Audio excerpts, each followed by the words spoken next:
radio nights around the country, including Lntv, Nightline Liberia Primetime Show with factual issues, bring trending issues face to face with our panelists.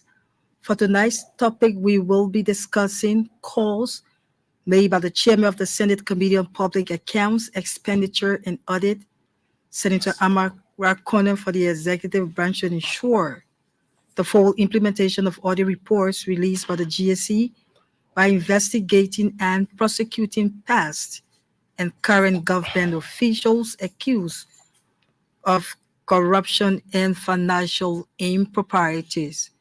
Tonight, my panelists are Eugene Fagon, Vandala Patricks, Dr. Lester Tenney, and Samson Toll from the U.S. There are so many things to be discussed tonight, and while discussing them, we will open the lines for our people to interact with us on tonight's edition of Nightline Liberia. And so stay with me as I drive you through until 11 p.m. on this program. My name is Fabian Kuya, and I'm your moderator tonight.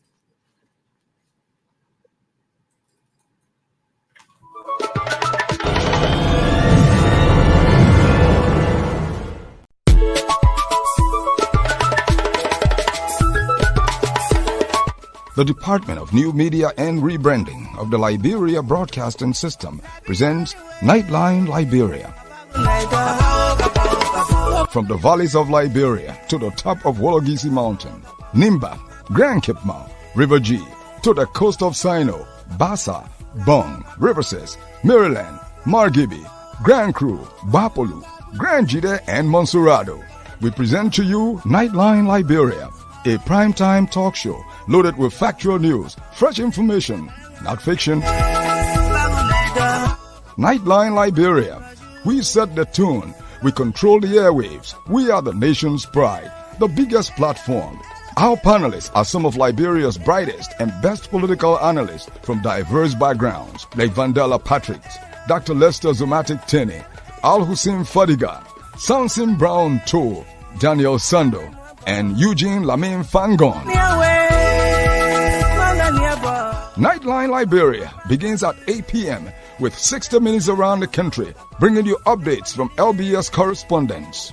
Nightline Liberia's final segment kicks off with its panelists and pundits from 9 p.m. to 11 p.m. as they propound on trending national issues. Nightline Liberia. Ask not what your country can do for you, but what you can do for your country. When we work together, there's nothing For you, but what you can do for your country. When we work together, there's nothing. Welcome back to the program. As I said earlier, we will be discussing several issues tonight on Nightline Liberia.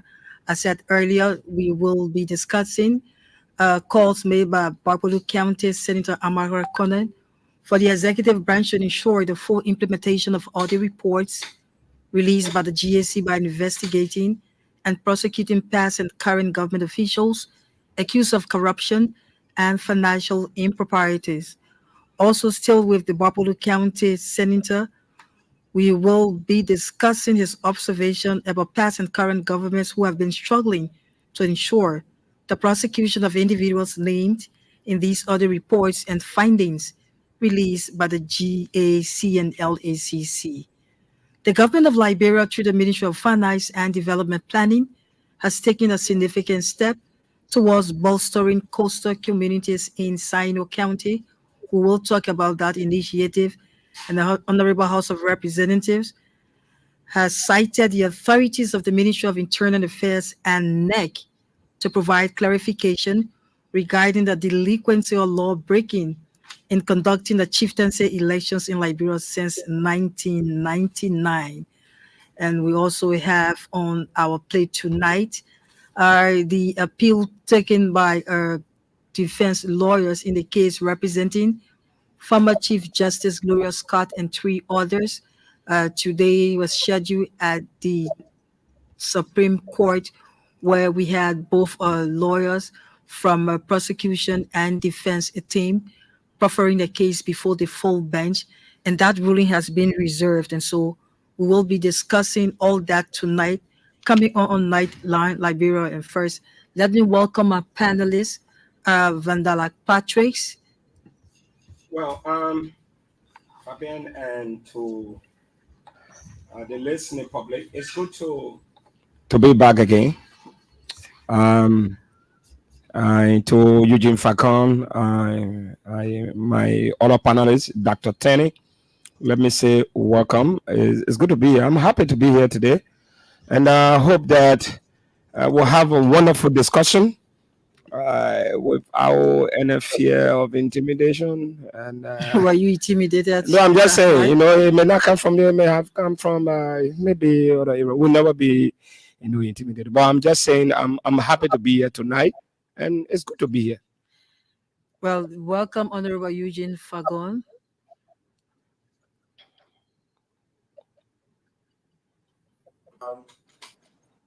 That would be great if you Something could hear me. cool.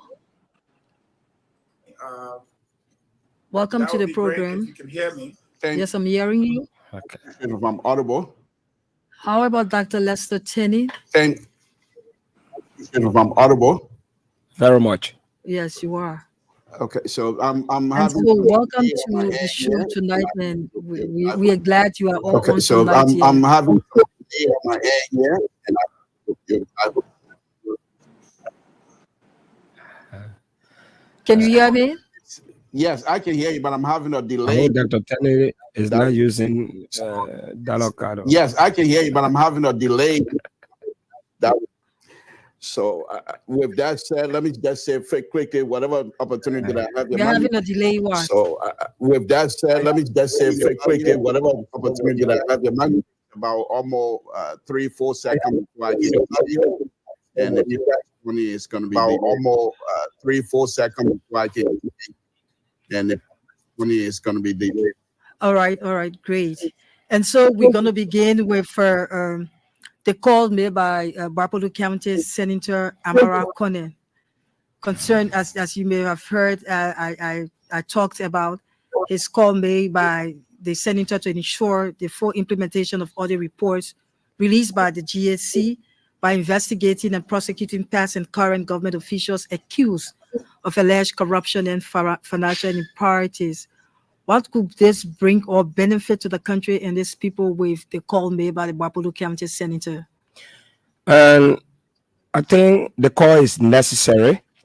My only concern has to do with the political will, whether this president, His Excellency Joseph Yuma Boaga, will develop the courage and the political will to proceed and support the call made by Senator Amara.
Of those who are inducted in the audit report. A holistic approach, and that is the GSC and the LCC will work together to do that. So, with such statement coming from the senator, will it restore confidence in the citizen that the government is ready to deliver on its transparency and accountability it campaigned on sometime in 2023?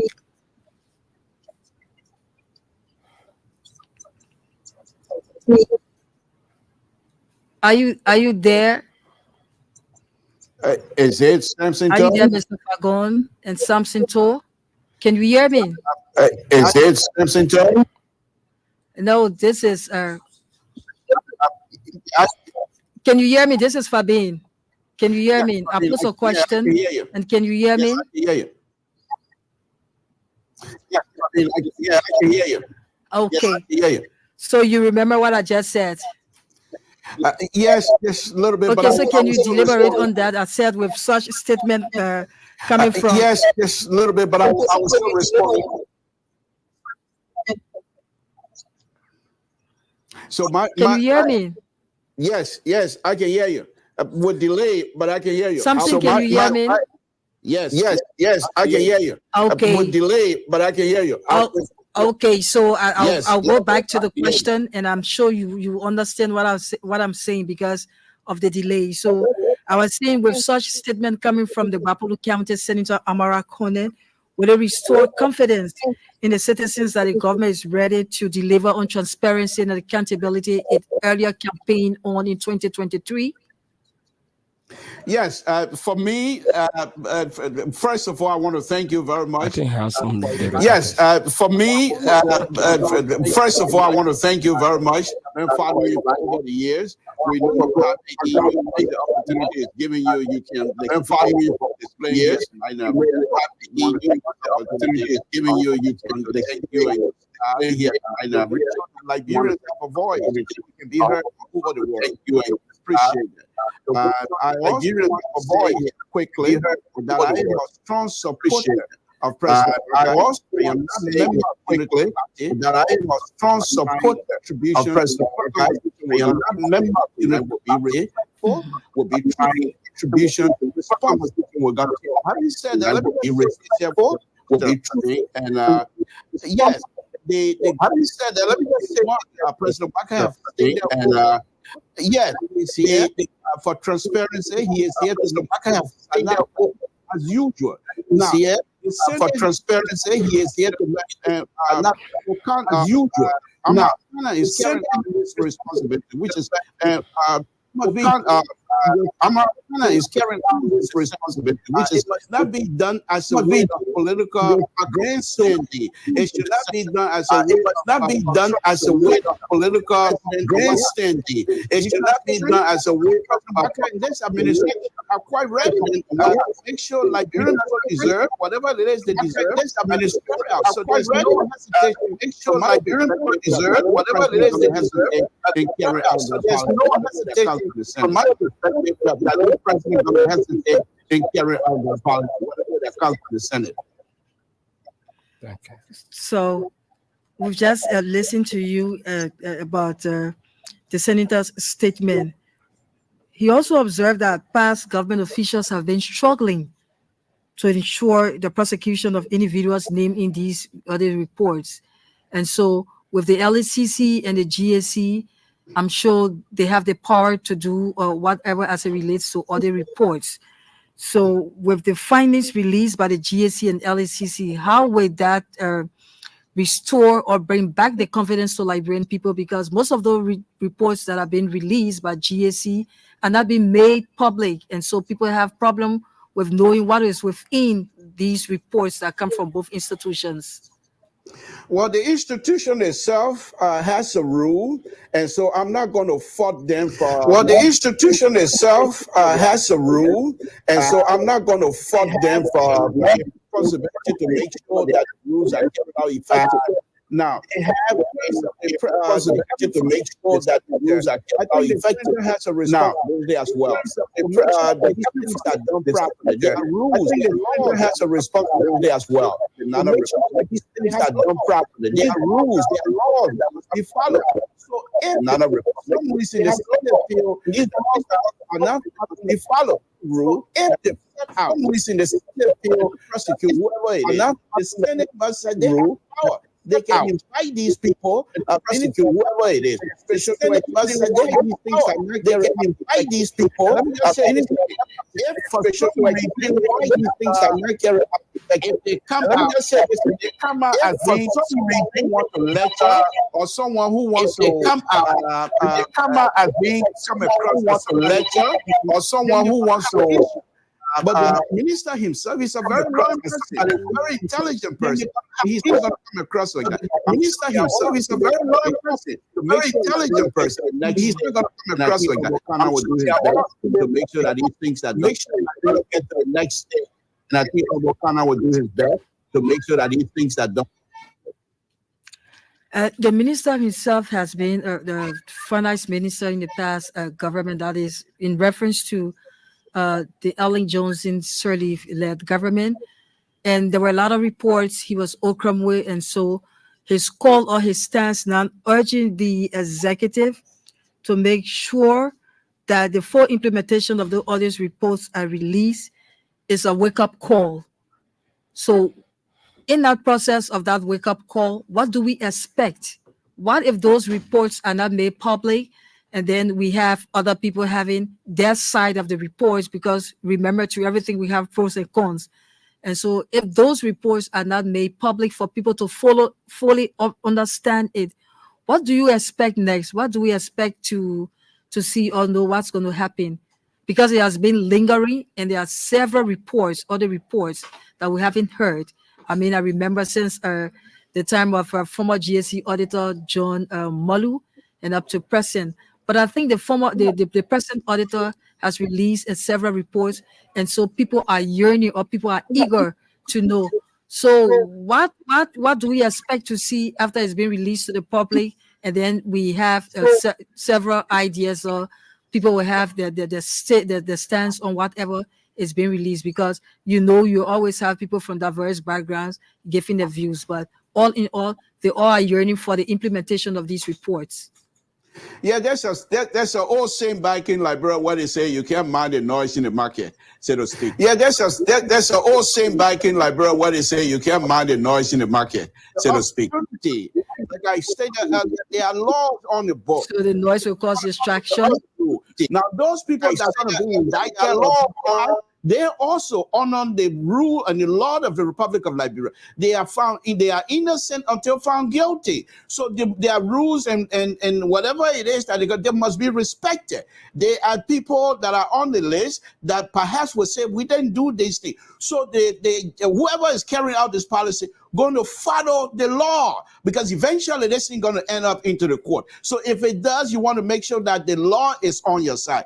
Having said that, I think the minister himself, having worked in the previous government, Madam Sirleaf government, is also on an obligation to make sure that these lists, if they're going to be public, if they're going to be publicized, that people do not utilize those lists as a way to set the wish on, because people's names and reputations are going to be on the line. So they have to be very careful how they dispense this justice that we're all seeking. We are now all have to be very careful. We expect they dispense this justice that we're all seeking. We are now all but it's going to report the list out. This is what your brothers, your husband, your wife, you're going to report the list, that you have to make sure you do some due diligence. Your brothers, your husband, your wife, in public, that you have to make sure you do some due diligence.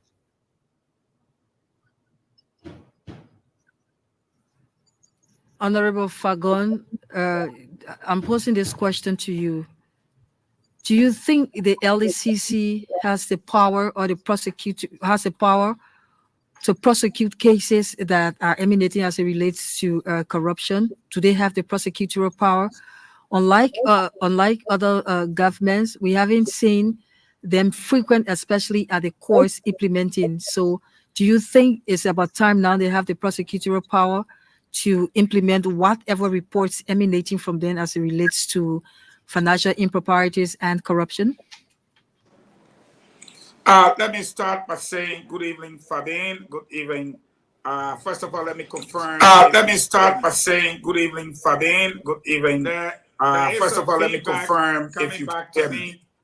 So yes, I'm hearing you. I'm getting you. There is a feedback coming back to me that if someone is speaking, apparently once they mute, my experience will tell me that if someone is speaking, everyone has to mute their microphone, or else the echo will come back. Or else the echo, including the host, will have to reduce her microphone to 0, or else the echo will come back.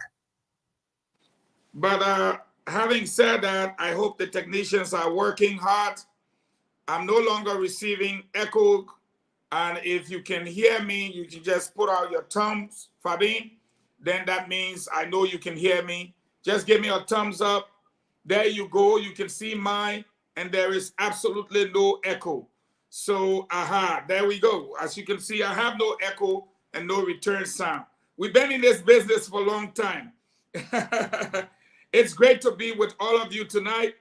Let me greet my brother, Samson B. Toe, the liberal, my friend and brother, Dr. Lester Zomatic Tinney, a very astute gentleman, my friend and brother, Vendelak Patrick, as well as Thomas Gore.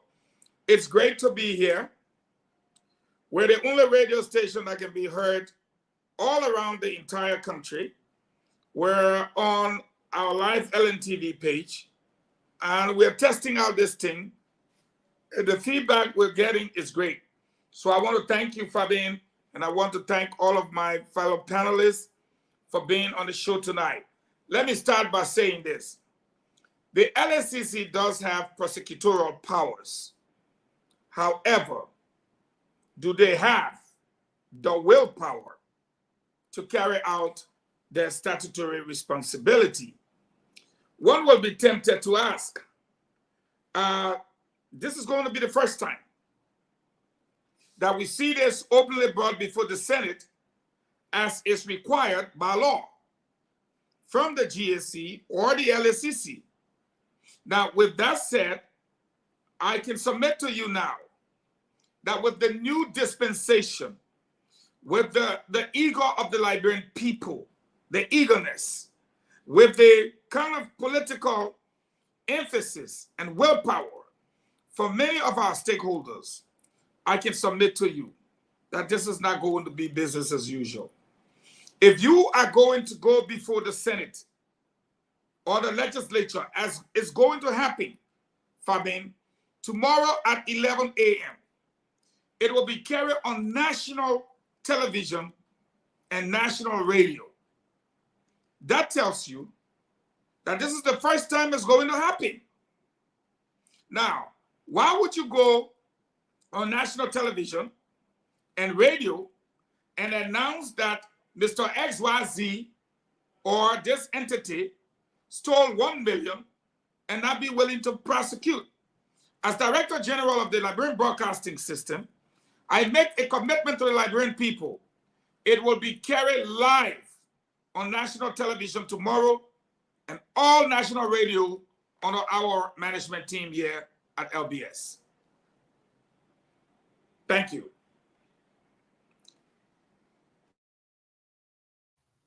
Thank you. So that's a plus there. You've just listened to Eugene Fagon giving his stance and then reiterating his calls that whatever will be done live, Lntv or Elbc radio will carry it so that people will be familiar with whatever is happening around the country. Thomas Goa, welcome. Yeah, thank Thomas, you can very you hear much, me? Fabian. I hear you. Do you hear me? Thank you very much, Fabian. Thank you. I hear you. Yeah. Do you hear me? Sure, I'm getting you. I can hear you. And so we are still discussing the senator's call tonight. And so, what do you make of that statement coming from him? Oh, for me, I would like to look at it from the perspective of the benefit to the country and its people. And I think that the implementation of the audit report would do a lot. One is going to help restore the public trust. That is, rebuild the trust between the government and its people. Two is going to deter corruption. It's going to help with deterrence. That will help us kind of hold public officials accountable for any acts of corruption that they carry out. It's also going to help improve governance. That's how I see it. And will help to make government resources be used more efficiently. All right. And at the end of it, it's also going to attract foreign investments, because when investors are saying that corruption is a public enemy in Liberia, they are definitely going to be attracted to bringing their money and investing into our country. So, like I said, restoring the citizens' confidence in the government, strengthening the integrity of institutions, and then building the public confidence, even in the GSC and the LAC, is part of, things that I see as benefit to the people of Liberia and the country. But as we go on, we begin to go into other areas. But those are key points that I feel are very important. When we look at the GSC audit and what the house is doing, we should look at it from the perspective of what is it going to bring to our people and our country. And those points that I just outlined, I feel are very important in terms of what is going to happen tomorrow. To me, it's a very big deal, and the Liberian people should embrace it, and all of us should embrace it. We should embrace it, and all of us should embrace it. Sure, it's a big deal. And so, Vandala Patrice, I'm coming back to you concerning the other reports that will shortly be revealed. Do you think they will cover governance deficiency and inefficient allocation of human and financial resources? Do you have any?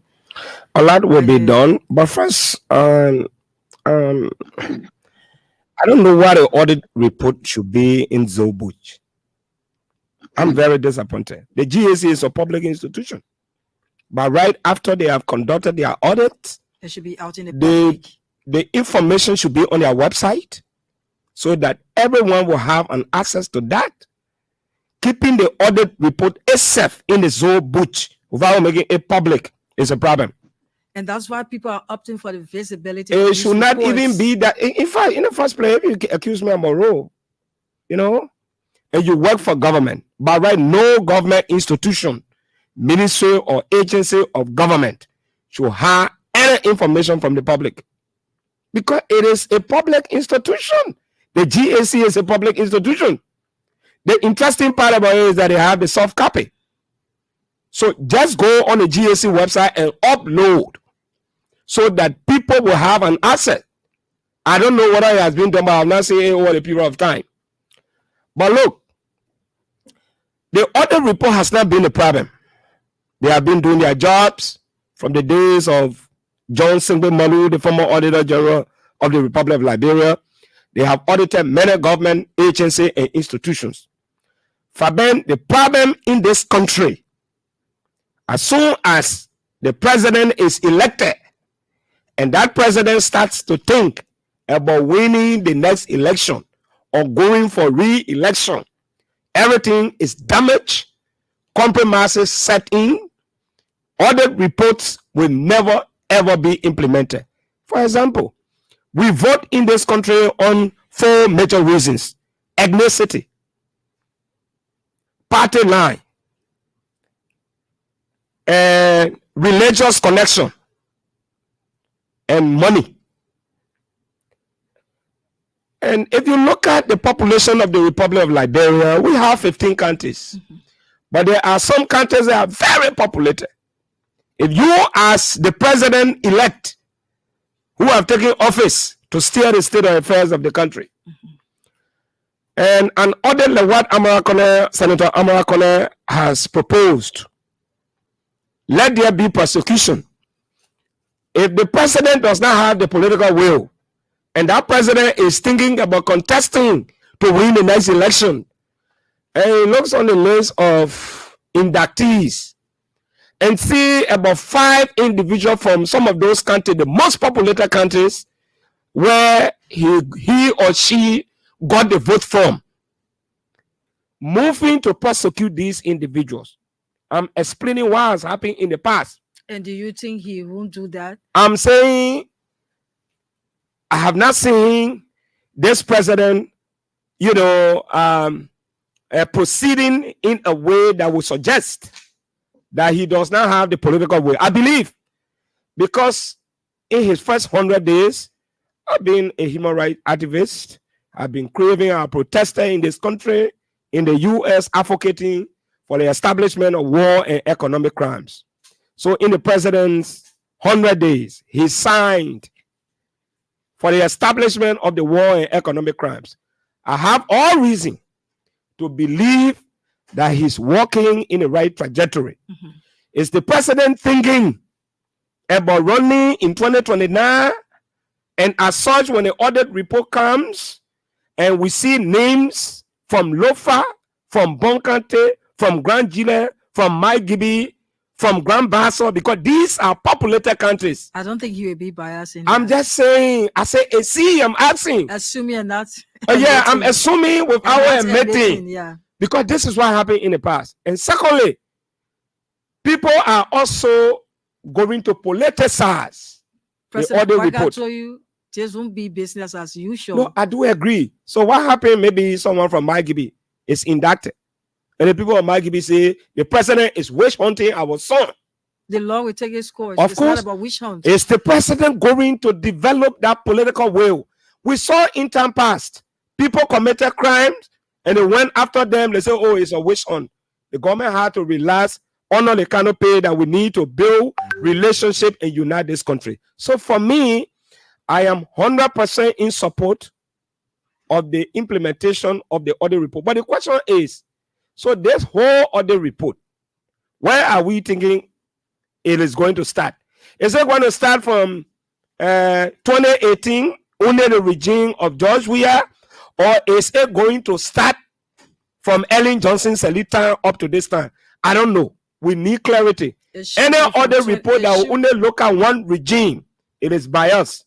It should dig in the past, the recent, and honor, a JMB current regime. So 3 regimes we should be talking about. JMB, Madam Ellen Johnson Sirleaf, former president of the Republic of Liberia, and former President George Weah. That is why the senator mentioned past and current government officials. It could be maybe from 2018 and this current government official that is in past and present. 2019 to 2022. I want to see. That's why I'm saying it should be inclusive of the 3 regimes. If possible, maybe we can bring the days of Taylor. All right, Fadala Patrick. Let's now go to Samson Toll. Samson, why is it you think that Senator Amara Kone is only calling for the executive branch to fully ensure the implementation of the GSC reports? Why? I'm sure I'm online though. I'm sure I'm online though. Yes, you are. I'm getting you. Can you hear me? Yes, I can. I was just waiting because the doc was talking, and I just waited. Can you hear yes, me? I can. I was just waiting because the doc was talking, and I just waited. If I may proceed, the question you asked is a relevant question, and I really like that because if he asking the executive, the other report was being generated from the executive. I was so now. If the executive have that power to say, okay, we're going to release the audit report, that's fine. I have no quarrel with it. I have no question to ask. My thing is, as a liberal, my thing is, those who are going to be on that list or whatever list that is coming up, these are Liberians as well. They have family. They have their name. They have their own reputation. Now, we have to guide that. We have to make sure that these things are not just published because we think it's something that needs to be in public so people will talk about it. That's fine. They can do that. But I'm also suggesting to you that the institution itself, those of all who believe in building institution, the institution itself, they have rules. and perhaps they're trying to follow them. I'm not going to suggest that's what they're doing. So, but for me to sit here in my Sacramento studio and say the people and being cynical about the brothers and sisters in Liberia, I think it will be unfair. I will give them latitude. Let's put it that way. I will say that they know exactly what they're doing. Now, those of you that are living in Liberia have most likely have a different perspective. The like of my own brother, Mr. Patrick, who has been in the vanguard of advocating for Liberians so many years. He has gone to jail. He has suffered a lot. So he understands, he knows exactly what these people, so I'm not going to quarrel with him. But the only difference that I have with his assertion is that Liberians and those who are elected must be given the opportunity to do what is good. There's a saying in a Crown dialect, let me just say this. It said, if you see the snail, your eyeball can see the snail, but you cannot put your hand on it. You take a piece of stick and clear the leaf around the snail. Make sure that is indeed a snail. So let us practice that and see if it's going to be helpful. The like of Honorable Facon, and I don't mean to bother him up here, but I've been with this young man for a very long time. I don't believe that he would sit there for these people to try to cover things up. That's not in his nature. So let us give these people the opportunity to follow whatever rule they have. The president himself is quite aware that these things going to be made public. But let's give them the opportunity. Let us don't assume of the bad deed in the past and try to equate that with what is happening now. These young people that are there, they're operating these different agencies, they're highly educated, just like Mr. Fadel Patrick himself. They know what they're doing. Let's give them that opportunity. Let's give them that opportunity. Okay, let's give them the opportunity. We want to welcome Dr. Lester Tenney. Good evening, Doc. Yes, good evening. Dr. Tenney, can you hear me? Yeah, I can hear you. Yes, good evening. Glad. Yeah, I can hear you. I hope you can hear me too. Yes, I'm hearing you. Glad having you on the program tonight and welcome. Can you hear me? Yes, I'm hearing you. I'm hearing you. Okay, so I listened to the I'm hearing you. previous Can you hear me? Okay, so yes, I'm hearing you. Before all the reports get to the Public Account Committee, there are several phases they undergo. The auditee and the auditor will agree on the said methodology. And so when it reaches the Public Account Committee, it means that all of the intricacies have been dealt with and all of the findings have been distributed to both the auditor and the auditee. So the public account report is the final stage. So all of those that will be mentioned are aware of the improprieties that were signaled out by the General Auditing Commission. So all of the parties, hello, are you there? Hello, are you there? Yes, I'm here. I'm getting you. Go ahead. So all of the parties, I'm hearing you. Go ahead, Dr. Cheney. All of the parties are aware of the outcome because the PAC report concludes the audit. And so you see, we need to from somewhere. This country has been mortgaged. This country has been sodomized. This country has been financially dealt with by very wicked Liberians. And these people, it is about high time that these people are brought to the full light so that others will be seen, it will serve as a deterrence to others. Because if we don't start from somewhere and we say that we want to audit Eddie Johnson, we want to audit, we will go nowhere. Let us begin the process with the previous administration. Documents do not get rotten. When we should have collected all of these corporates from the previous administration it will now give us the impetus to go beyond 2018, which is during Madam Salif time. So it is very important that we start from somewhere. My only concern is the prosecution part. Do we have a team of competent lawyers that will not just take people to court, but to get conviction? Because people must be convicted. It shouldn't be like 2006, we took Senator Edwin Snow and Julie Bryant to court. They walk out of the court because of negligence.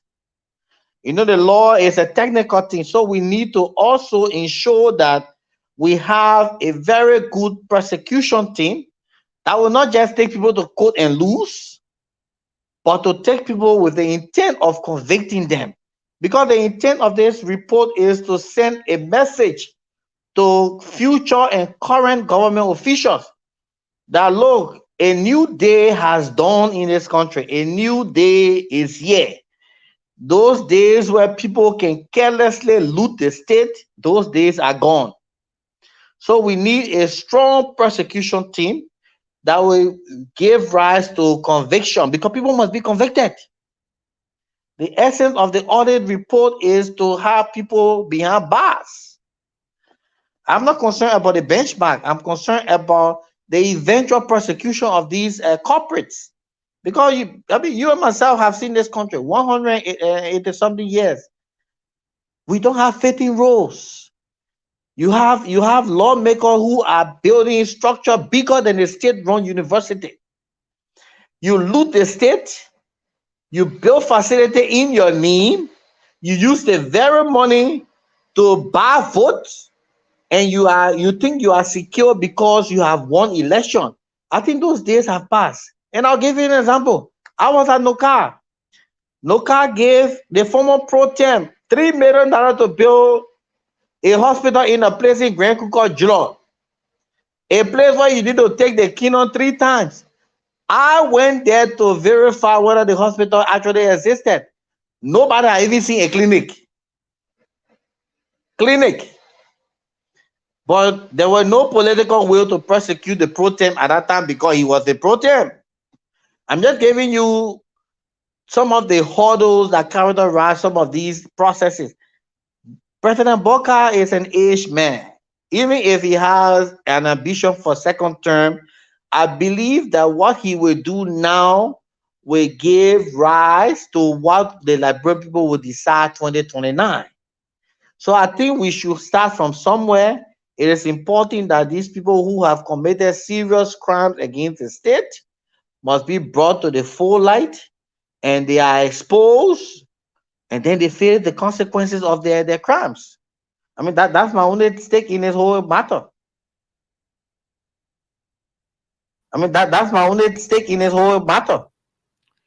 All right, Dr. Tenney, Honorable Eugene Fagon, and I'll come to you concerning the very audit reports. And so it said that those reports coming up, will they be focused on financial statements, compliances, and performance? Projects will be included? What do you foresee? Because there are many of them, and for the numbers we've got, some of the audit reports are probably in the tune of 63, but they are linked with performance. They are also linked with financial statements, and they are also linked with projects. So what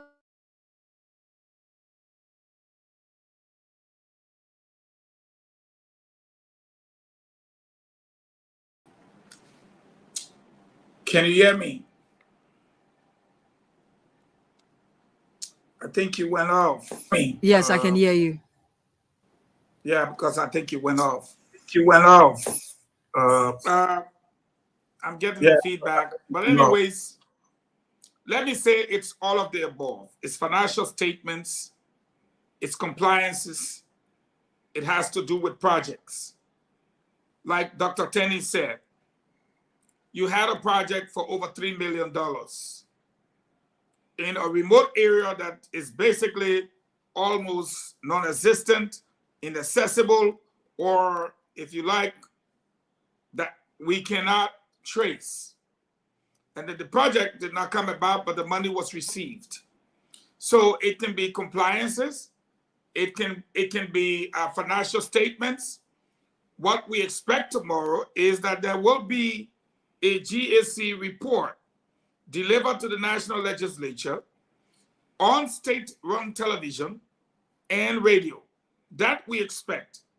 Now, as to what to expect within the reports, for the massive scale of corruption that we were able to report on over the past administrations, as far back as Madam Sirleaf and President Weah, former President Weah, it is fair to say on this state broadcaster tonight that there will be a lot of jaw-dropping, damning reports.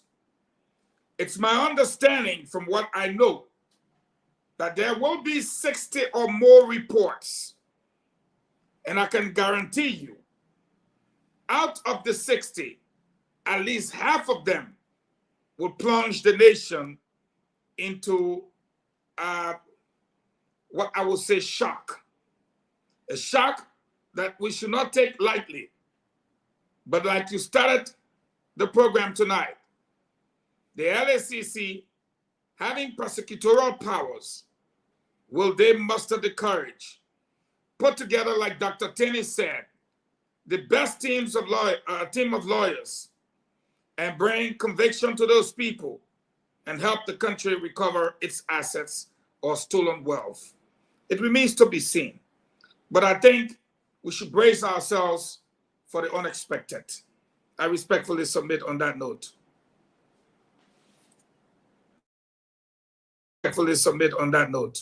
Thank you. Thomas, you've listened to your colleagues, and we are still discussing these other reports that we hope to hear tomorrow when they will be delivered at the National Legislature. In 2023, the entity said they review 105 accounts belonging to ministries, agencies, commissions, and other programs. Within that 105 accounts belonging to the various ministry of and agencies, do you think that report will come out in a way that Liberians will be satisfied, or will have to review it? Because if it's like 105 institutions or entities being reviewed in 2023, that's a huge number. And so we expect a lot, and that won't be 100%. We also expect probably a downward trend on an upward trend in these reports that will be coming up tomorrow before the legislature. So what do you perceive, especially with that huge number? Well, thank you very much. What I see here is, it's my honest opinion. I think that they've done a great job, and that they also are doing everything to gain the public confidence. But before I go into that, I would like to just throw a little rebuttal on Vandala Patrick about his request for the audit report to reach beyond the previous regime, to other regimes. Vandala Patrick knows very well, he and I know very well, that it was the responsibility of the CDC government to audit the previous regime, that is the Ellen Johnson Sirleaf government, but they failed to. Vandala Patrick and I are on record for recommending these to the CDC. He knows very well, but they failed to. And since they did fail, I would say that at this point, we can put that to the Economic Crimes Code.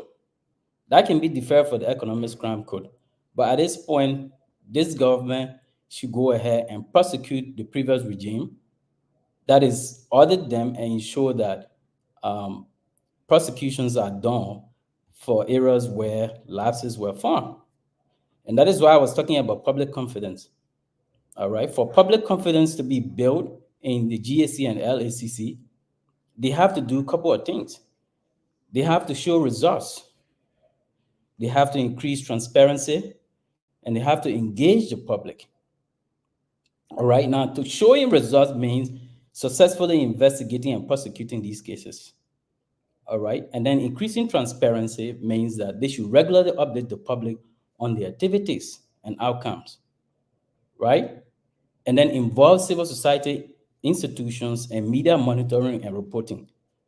That covers the engagement of the public or engaging the public into building this public confidence that we're talking about.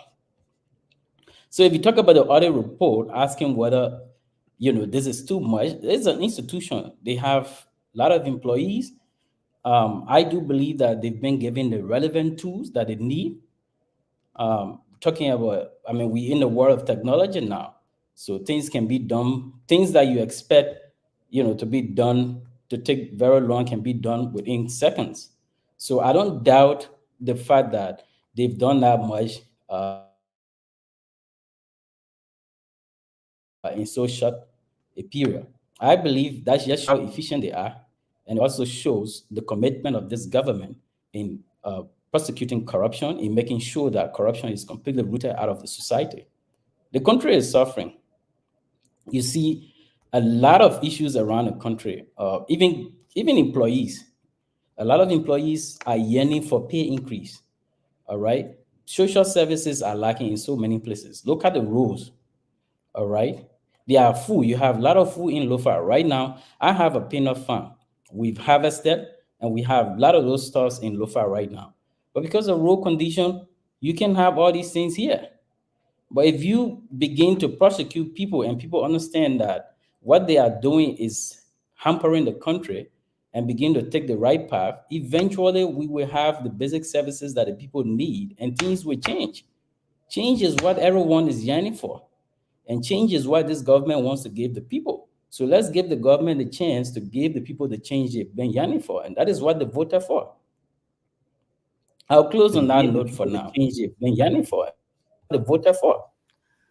All right. I'll close on that note for now. All right. And so shortly at 9 o'clock, we take the news. And after that, we'll be back with more discussions concerning issues that we earlier proffered before our panelists and listening audience.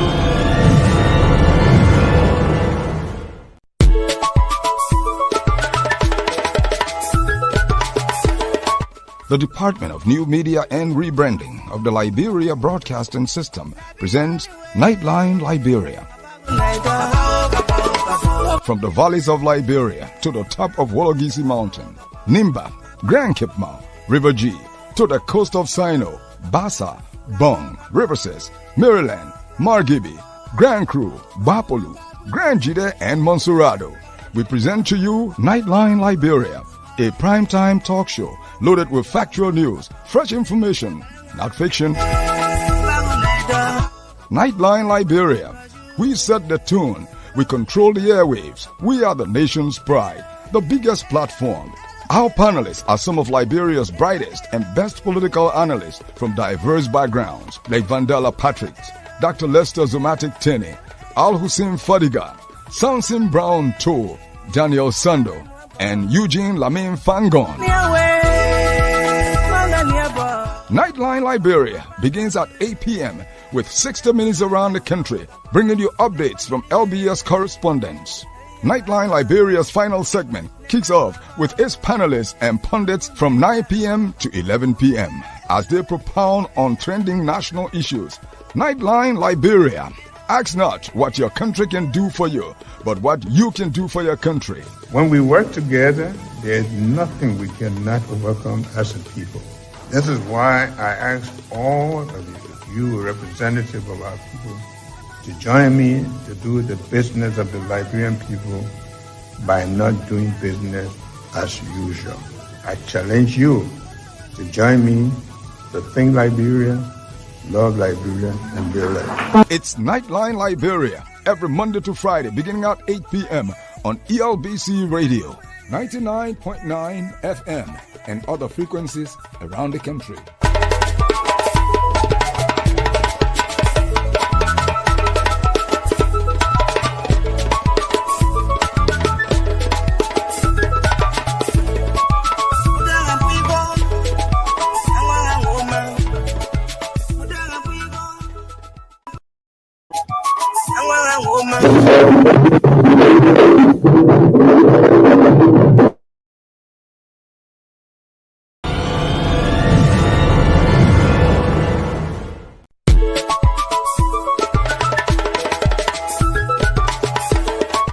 The Department of New Media and Rebranding of the Liberia Broadcasting System presents Nightline Liberia.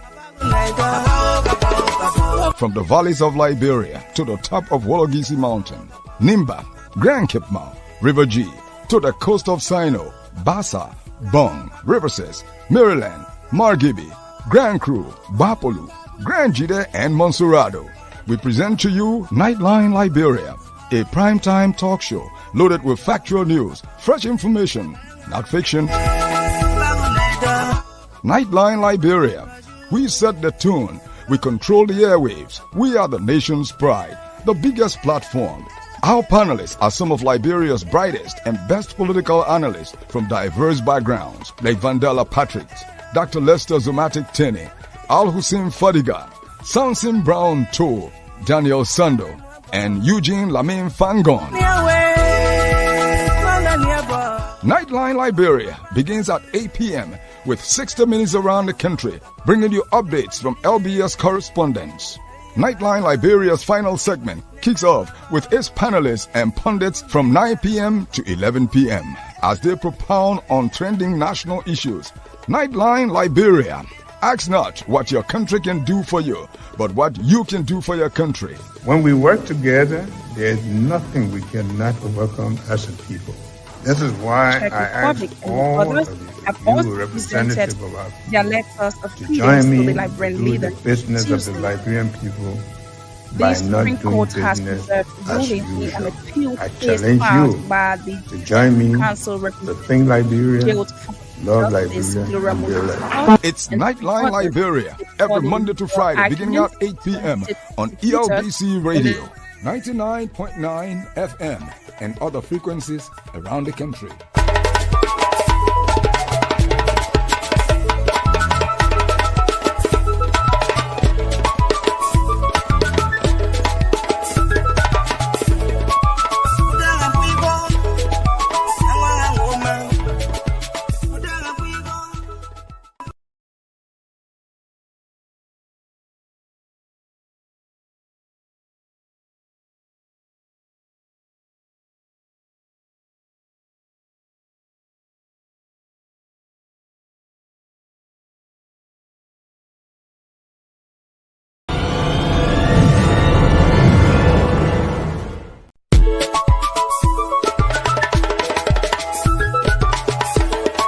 The Department of New Media and Rebranding of the Liberia Broadcasting System presents Nightline Liberia.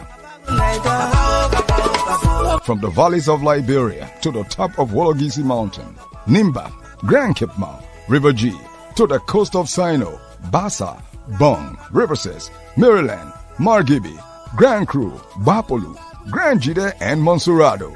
We present to you Nightline Liberia, a primetime talk show loaded with factual news, fresh information, not fiction. Nightline Liberia. We set the tune. We control the airwaves. We are the nation's pride, the biggest platform. Our panelists are some of Liberia's brightest and best political analysts from diverse backgrounds, like Vandela Patrick, Dr. Lester Zomatic Tene, Al Hussein Fadiga, Samson Brown Toh, Daniel Sando, and Eugene Lamin Fangon. Nightline Liberia begins at 8 p.m. with 60 minutes around the country, bringing you updates from LBS correspondents. Nightline Liberia's final segment kicks off with its panelists and pundits from 9 p.m. to 11 p.m. as they propound on trending national issues. Nightline Liberia. Ask not what your country can do for you, but what you can do for your country. When we work together, there's nothing we cannot overcome as a people. This is why I ask all of you representatives of our people to join me to do the business of the Liberian people by not doing business as usual. I challenge you to join me to think Liberia, love Liberia, and build it. It's Nightline Liberia every Monday to Friday beginning at 8 p.m. on Elbc Radio, 99.9 FM, and other frequencies around the country.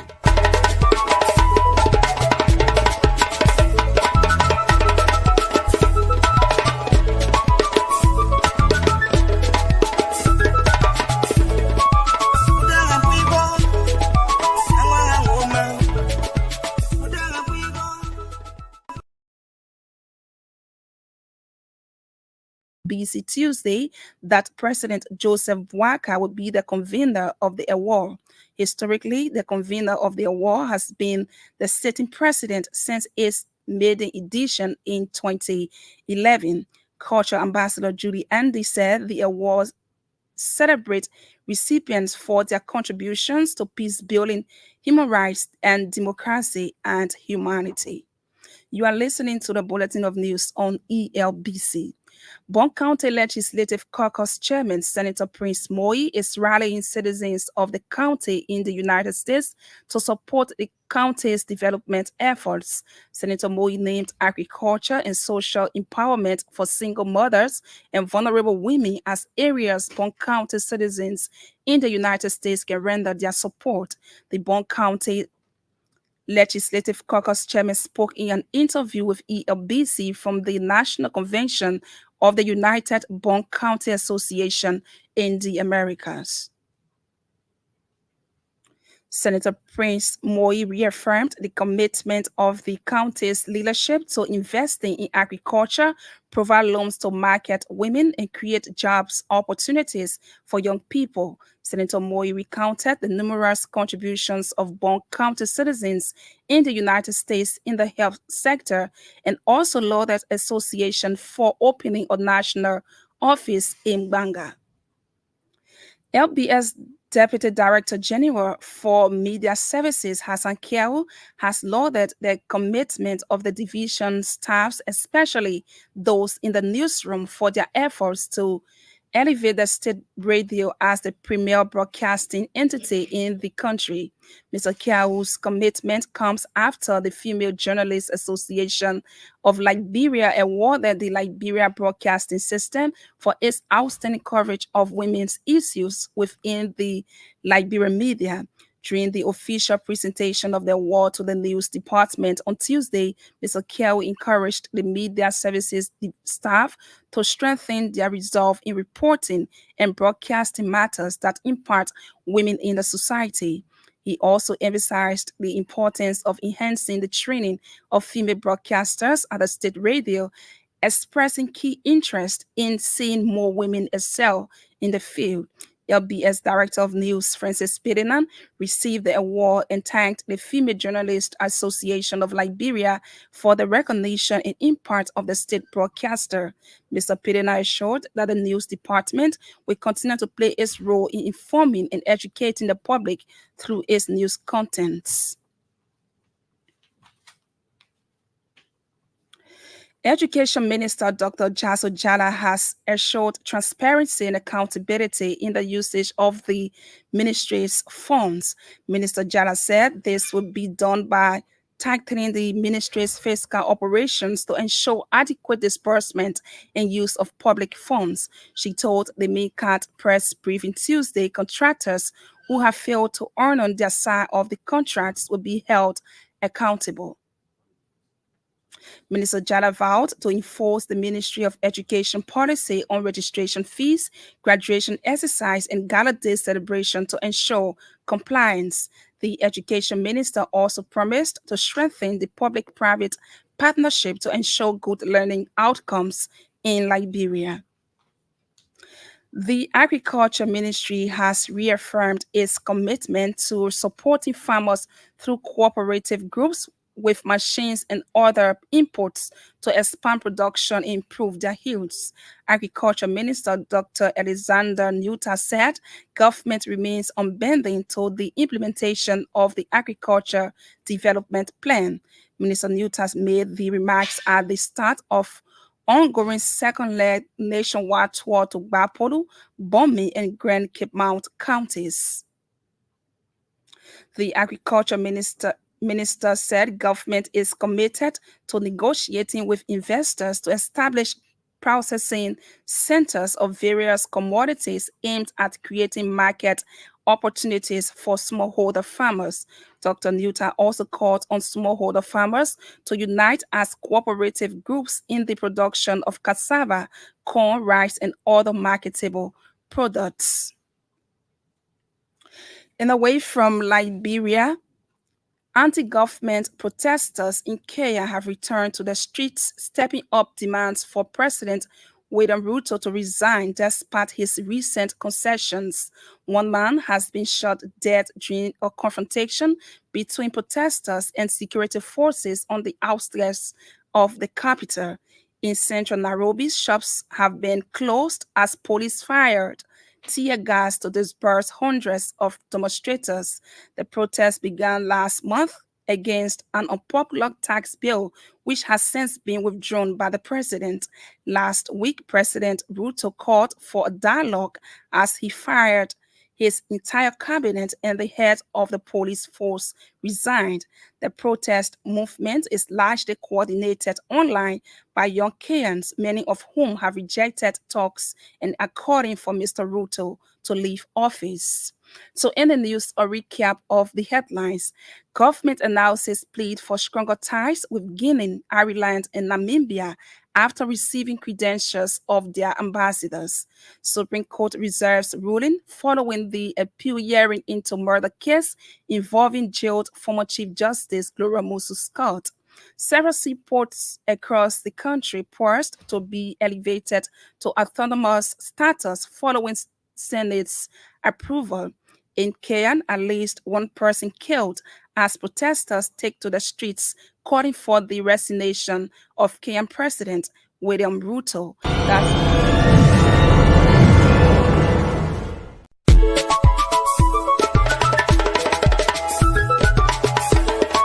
The Department of New Media and Rebranding of the Liberia Broadcasting System presents Nightline Liberia. From the valleys of Liberia to the top of Wologisi Mountain, Nimba, Grand Kipma, River G, to the coast of Sino, Bassa, Bong, Riverses, Maryland, Margibi, Grand Cru, Bapolu, Grand Jide, and Monserrado. We present to you... You're just listening to news bulletin on Elbc Radio 99.9, and shortly we go back to the program Nightline to continue with our discussions, and we'll be discussing another topic tonight concerning the authorities of the Ministry of Internal Affairs and NEC to provide clarification. And at 9:45, we open the lines to interact with our listeners and callers on the program. And so I want to welcome you back to the program Nightline Liberia on Elbc Radio 99.9. And also we beaming live on Lntv tonight. And so my name is Fabienne, and I'm here with my moderators here on tonight's edition. We want to welcome D-Flow on the show. Hello. Fabian, can you hear me? Fabian, can you hear me? Hello, D-Flow. Can you hear me? Yes, I can hear you, Fabian. How you doing? Fabian, can you hear me? Oh, sure. Yes, I'm getting you. How are you? Yes, I can hear you, Fabian. How you doing? Can you hear me? Yes, I'm hearing you. I'm doing great. Welcome. It's good to have. How are you? I'm okay. It's good to have you here tonight as being one of the panelists on Nightline Liberia.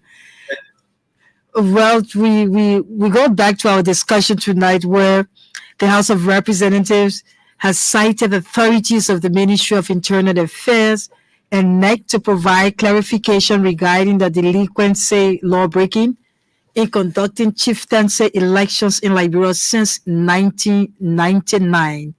It's been years since we had elections concerning the chiefs, the paramount chief, and the town chiefs. And so this has been brought to the attention of the House of Representatives, and based on that, they have cited authorities of the Ministry of Internal Affairs and the National Election Commissions to provide clarity regarding that law breaking. So it's been over 25 years now. The 51st, the 52nd, and 53rd legislature attempt didn't prove futile in this case. Will the request of the current legislature body be met by the attendance of these institutions concerning the delinquency law breaking in conducting chieftaincy elections in Liberia? I begin with you, D-Flow. Thank you, Fabi, and thanks to all of the panelists there, the Director General of the the nation's biggest broadcasting network, Honorable Eugene Lamifagon, to Samson To, Ron To, Vandela Patricks, and Thomas Gore. I want to say also to our producer and to you, Fabian, as well. So, ladies and gentlemen, on behalf of the team, the Department of New Media and Rebranding, I would like to say thanks for the great work and the opportunity, time that you have put in so far to make this thing a successful program. So, Fabian, to answer your question, I'm not sure what do we have to have in this country. You cannot have leaders of our country or people in a legal country, chiefs, elders, just holding on to what they call authority that basically is given to them by a single person. And most often we see them doing a campaign to decide what side they want to go. Well, of course, I have the other side to think about.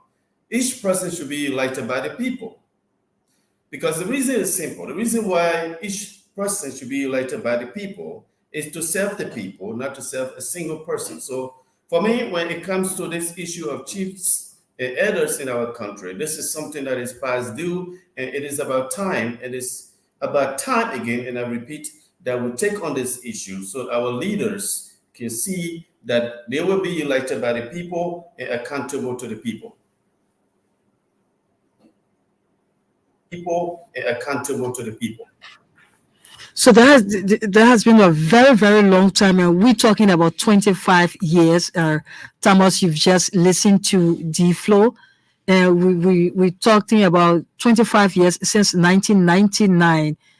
Dr. Tenney, do you think there has been an issue or there has been lapses in that for which they haven't conducted such elections for the chieftaincy, including the paramount?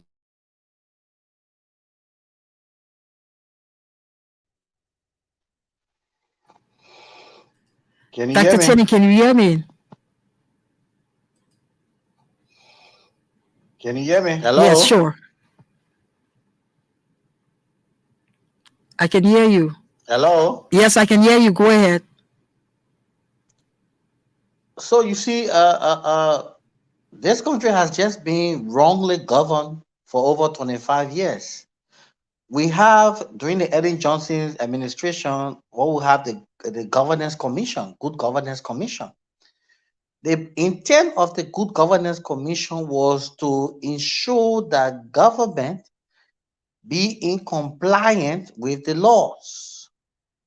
So all of those various institutions and entities that were established by law, by act of legislation, had their own term of reference. One of which is the chieftaincy, the mayoral position.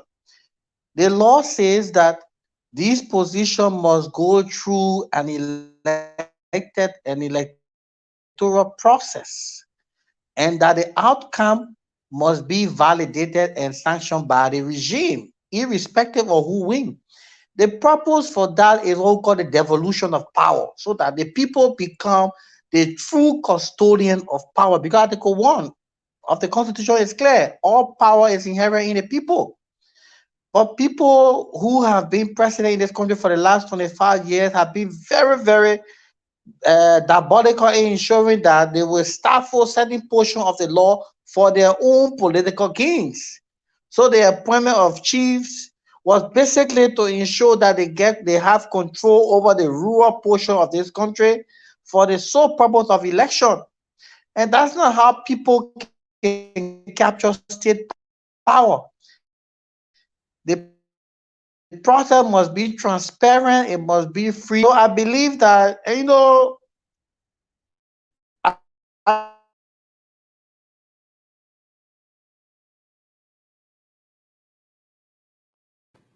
what you hearing me? This network already Go ahead. behave Can you again. hear me?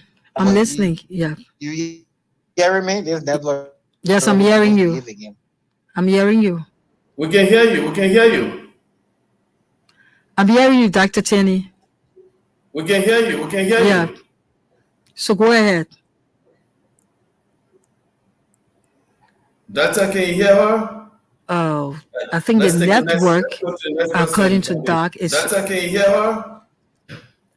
Let's take the next. Yes, let's talk to the next person. And so we'll go to Samson. It's been 25 years. It's been 25 years since the 51st, 52nd, and 53rd legislature attempt didn't prove futile. With the request of this current legislature, body be met by the attendance of these institutions in reference to the National Elections Commission and the Ministry of Internal Affairs? Well, thank you very much. This is another one of those questions that I enjoy. Thank you very much. This is another one of those questions that I enjoy. I am the branch accountant.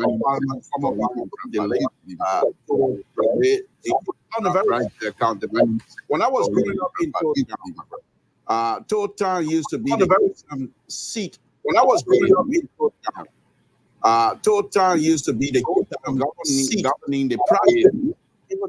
People together. It is not just about election or governing the process. Growing up, people together. It is not just about election to make sure the community is growing up together. We are getting a feedback. Somebody to make sure the community is feedback.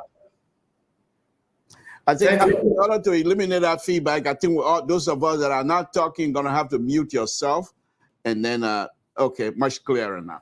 Okay, so as I was saying, the process when I was growing up in Total, I really never appreciated the collaborative of the community itself, but on the Parliament chief, people, they will say the president is coming tomorrow, and the people will line up and start brushing the roadway.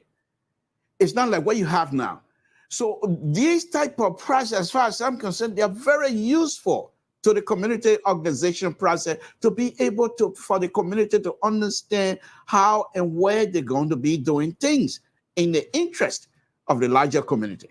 So I think, and I think the legislature honor the leadership of my good friend Flanti Kofa to now cite the president's administration, members of the president. Is very interesting because the president is quite familiar with these things and he's aware of it. So I think the president most likely have given a leeway, so to speak, to say, yes, let these people come out to have these kinds of conversations. So I think it's very good. And I think they should go out there and explain why. And if so, they should be humble, so to speak, not to kowtow to the legislature, but they should be humble in explaining themselves because these things are constitutional matter and they must be resolved as such. So if the legislature call these people to say why these things are not happening within the last 25 years, they shouldn't go over there to beat their chest and give an excuse and what have you. They should be humble in their explanation, and they should also be responsible as they giving these lawmakers who are doing their job. They should also respect that. So I think it's a good thing to happen. Hopefully, we'll get back to our time. We'll now get another Parliament chief, and I can go back home, and hopefully I'll be dancing with the Parliament chief as well. So I welcome this process. Thank you.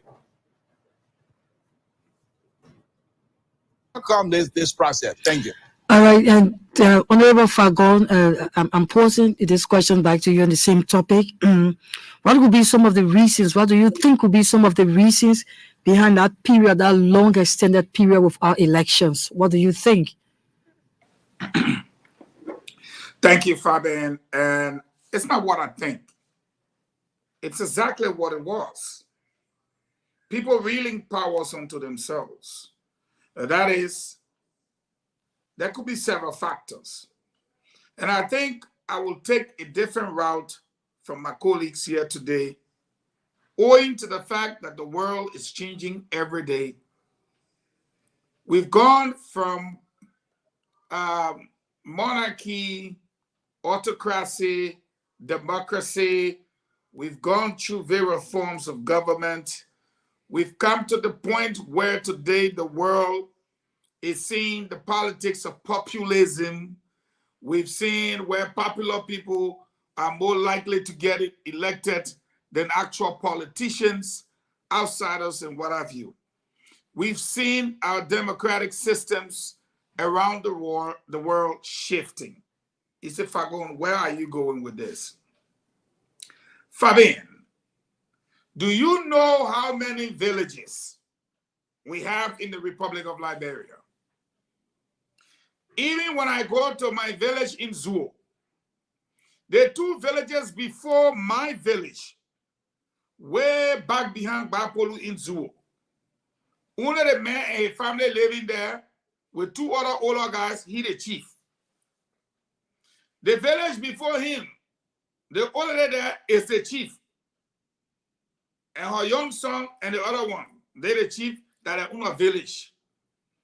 But when they call all the chiefs around, they go. Some villages only got 1 house. That's it. It finished. They call that village Mankokba village.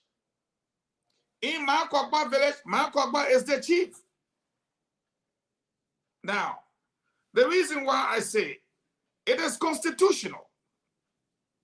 We are supposed to do it.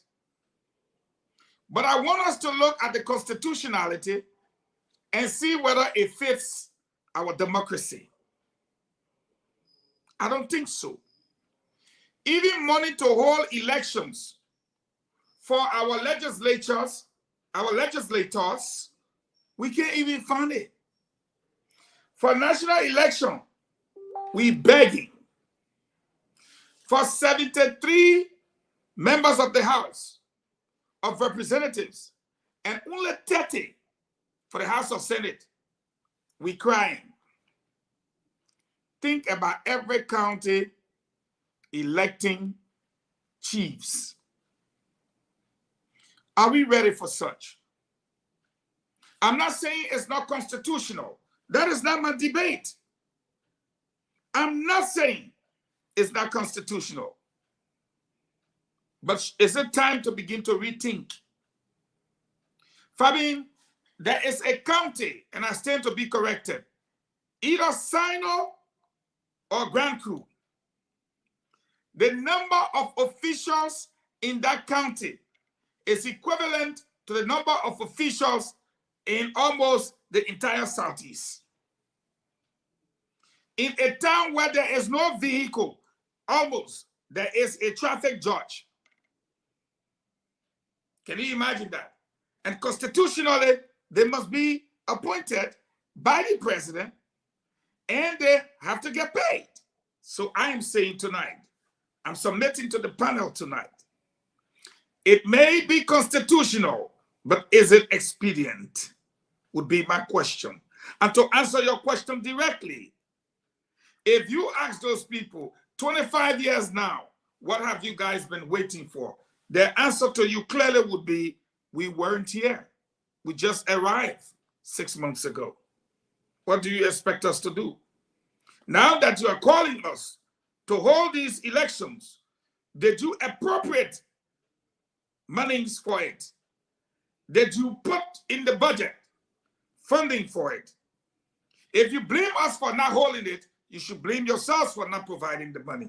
There are so many questions and very few answers. But it may be constitutional, but I don't think it's expedient. We need to revisit our laws because our people back then, and even today, went in their villages and said, this is our chief. And they work with their chiefs.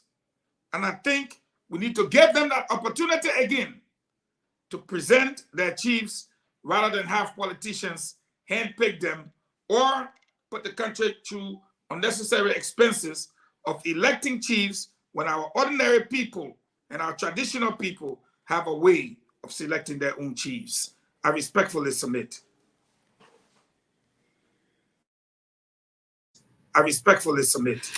Fadala, you've listened to your colleagues, and so I'm coming back to you and posing another question this time around. You know that the law provides that there should be elections of paramount chiefs and clan chiefs and town chiefs. But how prepared is the government with funds in conducting local elections should that exist? Yeah, but in the first place, In the first place. Sorry, yeah.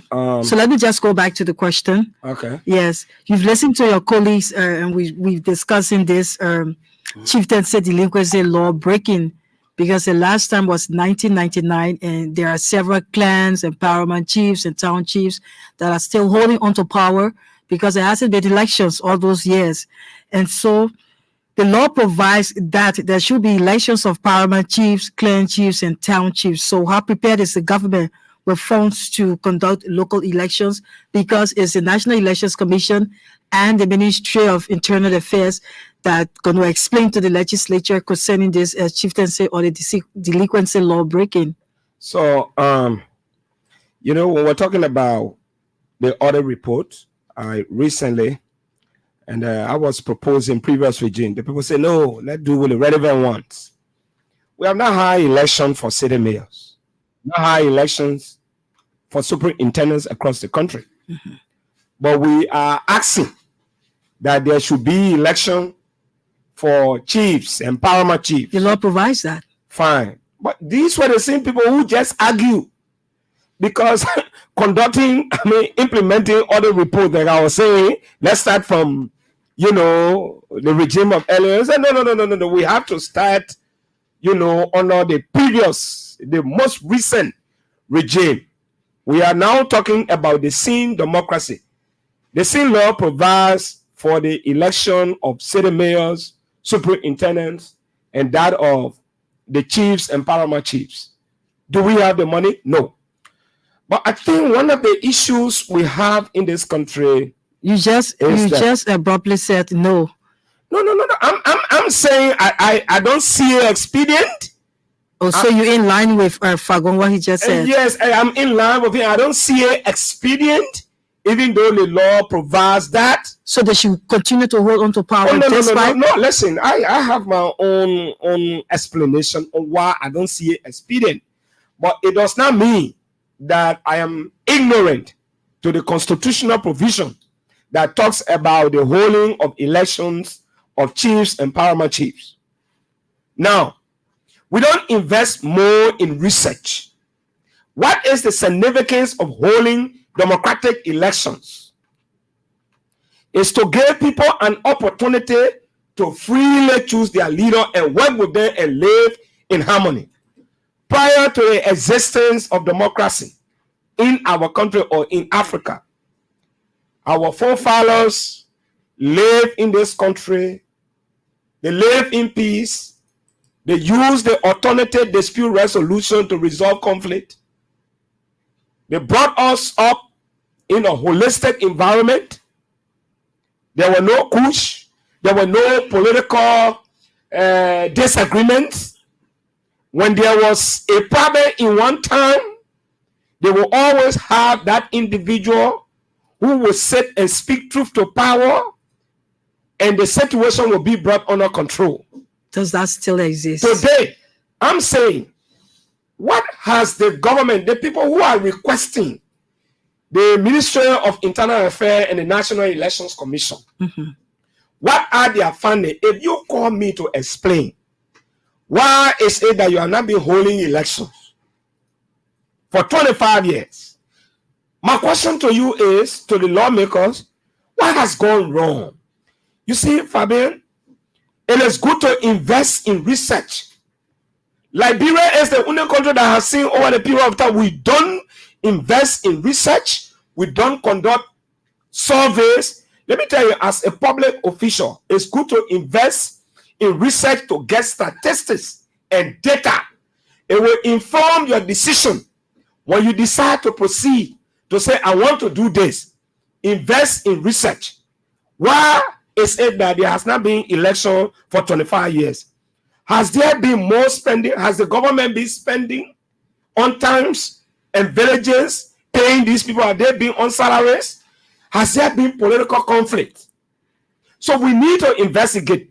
No survey has been conducted, no research that is sitting before members of the National Legislature and say, okay, we now have a reason to invite members of the National Legislature, Ministry of Internal Affairs. That is why they have been cited to explain and give reasons. No, I understand, but the laws are not static. The laws that were made in 1847, it's not the same constitution we have used today. So for me, what I will even propose, like I told say, when they go there, they should be very humble. Of course, they know the indicators. I will even be, concerned about why they are not even talking about holding of election for superintendents and mayors. Yes. But they are only concerned about chieftaincy. I think it has a political undertone. If this decision to summon the Minister of Internal Affairs and that of the National Elections Commission on issue of democracy, democratic values and principles in our country, it should be holistic. Because for almost 25 years too, we have now had election for mayors. We have now also had election for superintendents. So why? Let me interrupt. Let me interrupt a little bit. It has a political undertone. Probably that will be included. No. They have to be very probably clear. That will be included. No. Akami, they have to be very clear. My other issue has to do with, look. Thomas wants to come in. Okay, so let you come in. So let me just conclude on this. The government is struggling. The people are living in peace. Like I said before, you talk about holding election. I'm not suggesting that holding of chieftaincy election is inappropriate. It's constitutional. It's constitutional. The law provides that. The law provides that. But for 25 years too, we have now had election for certain mayors and superintendents.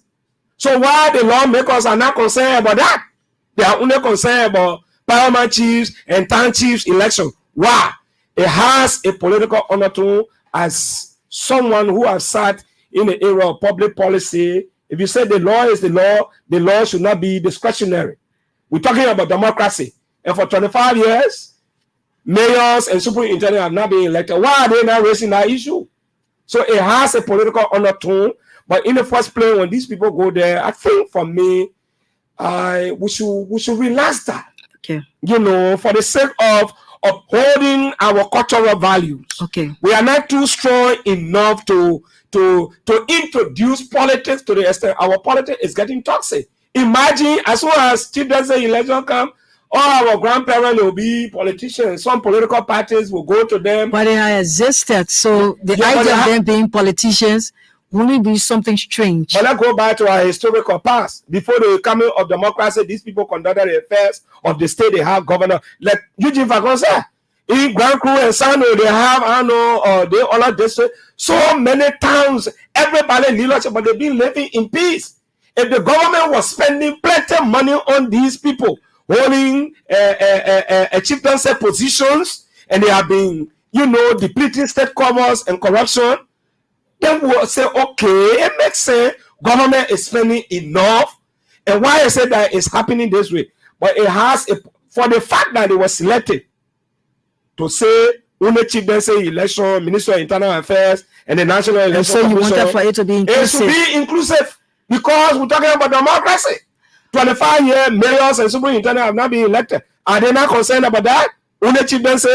I disagree. They will be concerned. Now let's go back. Let's go to Thomas. Is that a rebuttal to what he just said? Because you were coming in. Yes, sort of. First, I do not know the thinking of the legislative body, but I believe they have their reasoning for deciding to go the route that they are going. That is going for chieftaincy, inviting the Ministry of Internal Affairs and the National Election Commission to, give clarifications on the chieftaincy, elections. It is a long-standing issue, and I think they probably have it as part of their priority list or on their priority list. And I can't speak for them, but it's also possible that other items like what Vandala is requesting will also follow after this request. But one thing I am totally on the fence with my colleagues about this is that if you check the budget, they have money, that was allocated for all of these for chieftaincy. In fact, it's called municipal government sector, and you have money that is allocated to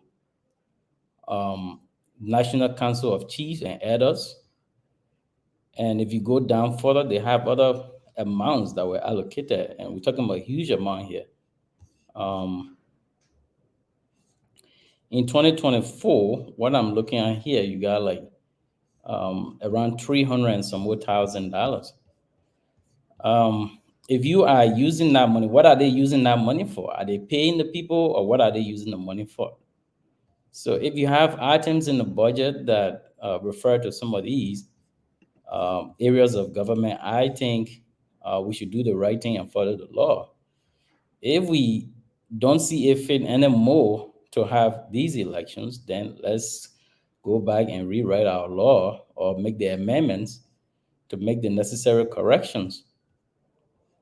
But having said that, there may still be other issues that are leading to, or that may be leading to, the failure of the NEC and the Internal Affairs Ministry to conduct these elections. And I'm sure one of the main reasons they would give would be, financial and logistical constraints. But it is also very important that they understand that government will not always have enough money. All right. Even if you have money, you have other constraints. There will always be constraints. So the way we prioritize our responsibilities, the way we prioritize how we spend money is very important. Internal Affairs is receiving money. What are they doing? Like, how are they using some of these money? But beyond that, I think that if they can try to address these issues, it will help the government to ensure what we're talking about, because these are all part of transparency and accountability. So there's no way that we can always talk about corruption, accountability, and then we try to overlook some of these things. This is very important. It's part of accountability. And for me, I feel that the process of electing local chiefs is very important in strengthening our local government and democracy. So if we do not want it, then let's remove it from the law. But in as much as we have the law, it is important that we strengthen these local government, all right? Or I would say local governance and democracy in our country. The law is the law. We need to follow the law. The law should not be, only implemented when we feel is necessary. Then is that a country we are leading, or what kind of country are we, leading? Are we headed for, a country of lawlessness, or what exactly are we trying to interpret here? And that is directly referring to Vandala. If you advocate for us to implement some part of the law and leave some out, I don't think that is good advocacy. I think we should leave some out. I don't think that is go ahead and do the right thing. You are not getting me. I think we should go ahead and do the right thing. I got you very well, Vandala. I think Thomas, maybe you are not doing is that you trying You to just say, mentioned that the I law got is the you law. very well, Vandala. I think what you are doing is that you trying to play the card. No. My argument is clear. There is a violation of the Constitution. How is the Constitution being violated? Yeah, for 25 years we have not had election for chiefs and paramount chiefs. And so that is why, that is why the National Elections Commission and Internal Affairs going to explain. Let me clarify. Maybe he didn't hear me. I'm saying for 25 years, the Constitution, when it comes to democratic governance, elections are not being held for certain groups of people, the town chiefs and the paramount chiefs. I am also concerned that 25 years, this same Constitution was violated on the same principle of democracy. Mayors have not been elected, superintendents have not been elected for 25 years. So my question is, it is not about pick and choose. Once it borders on election, it should be inclusive. So are you suggesting, what about those who the president have imposed on them, because we're talking about imposition of leaders? Yeah, Every president that comes to power, this is the superintendent I want to work with. Whether we like it or not, we're forced to work with that individual. It's a prerogative of So I'm saying, I do agree. But the law says the superintendent and the mayors, they should be elected. On that note, so why are you talking about relaxing the law you want to impose on that?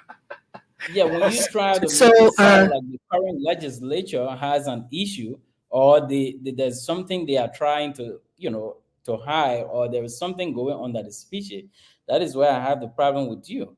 Because you just said 25 years. 25 years means you have other people that were in the legislature or in the House who, ignore this issue. So the current House is trying its best, or the current legislative body is trying its best to see how this issue can be resolved, or to get some clarification on why this is happening, and probably, find a way forward. And you are here complaining about them. So why shouldn't they bring out the issue? The issue should be brought out. It's a governance issue, and it needs to be, resolved. That is what I'm saying. So it's been there for 25 years, but people, the legislative body in the past did not see it necessary, or for some reason overlook it, didn't prioritize it, and this body now sees it as something that they want to bring out, which is good. So I think we should give them the chance. They deserve the chance to be able to seek these clarifications and, take the right course of action. That is why we all should be yearning for I'm tempted to interrupt our process to be democratic. I'm tempted to interrupt and ask all of you distinguished gentlemen, will we be able to provide the funding for the election of all of our chiefs? And I want Fabian to look at her list again: clan chief, paramount chief, and I think either general chief or something like that. That's just for the chieftaincy. That's not for mayor and superintendents. That's just for... Will we as a country be able to provide the monies for such elections? And I'm talking about Bazagia. Bazagiama, that village before Bazagiama. Yeah, if we can, yeah, right. In my village, the people even have elections. They still do have elections, despite the fact that the national government is not involved. When the government decides to conduct those elections, the government will have to what? Send logistics up there. The ballot papers will have to be printed.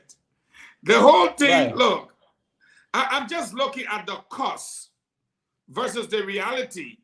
It's constitutional. Right. I'm not opposed to the argument. What I'm saying is, if it's not possible, then let's repeal the law. If we can afford it, that's what laws are meant for. And that's my point. I don't think we can afford chieftaincy elections. Let's repeal the law. The villages are too many. I know Samson talked about his village, but Samson village, from the time he left from there up to now, it has grown almost the size of probably they got maybe 100, 150. But the amount of villages in the country and the amount needed for such elections, I think the legislature should inform itself through maybe research and through some form of studies or investigation or public hearing. I'll be honest with you, town chiefs, paramount chiefs, session chiefs, general chiefs, town chiefs, it's not feasible. We don't have the money for it. And that's my thought. Am I audible? All right. So shortly, we will be opening the lines to interact with our callers. Am I audible? We will be opening the lines shortly to interact with our callers, since indeed we have discussed. And so the number to call tonight is 0772-876-481.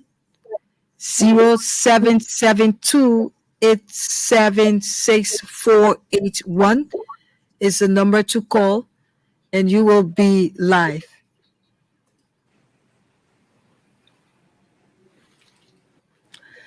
Another number to call is 0888 0880514096, 0880514096. Number to call to be part of this program, Nightline Liberia, to join in with the discussion.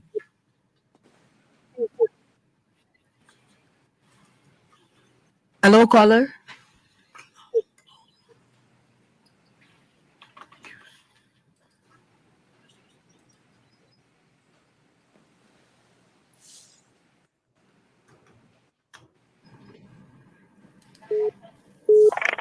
Hello. Hello, caller, and what's your name and where are you calling from?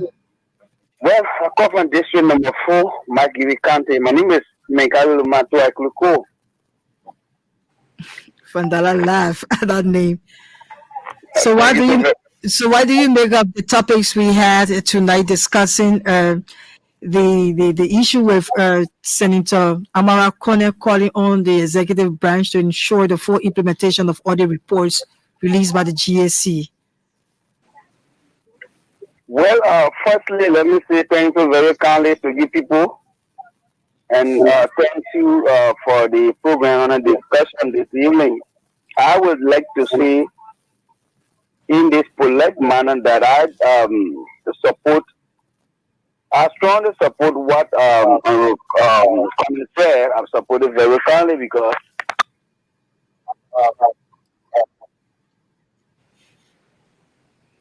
Hello, caller, are you there?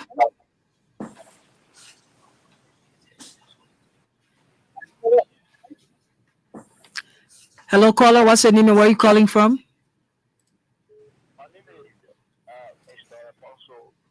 I'm calling from Overtown. Let's hear you. Yeah, I recommend you guys for the topic on the discussion. But I want to speak directly.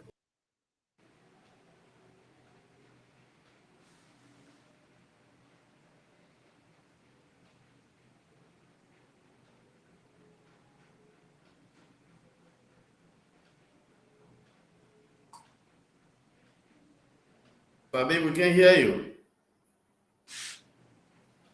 Fabi, we cannot hear you. Caller? We can't hear you. Hello? Hello, caller. Can you hear Hello, me? I'm getting you clear. I can't hear you. So I'm Emmanuel Jamo calling from Nima County. let's hear you. Yeah, thank you for your show tonight. I monitor you from the stream. Hello? Yes, go ahead. You live. Yeah. My issue has to do with the topic on discussion tonight by the election of the chief elder in the county. It's so frustrating that Honorable Fagon will say that there is no funding.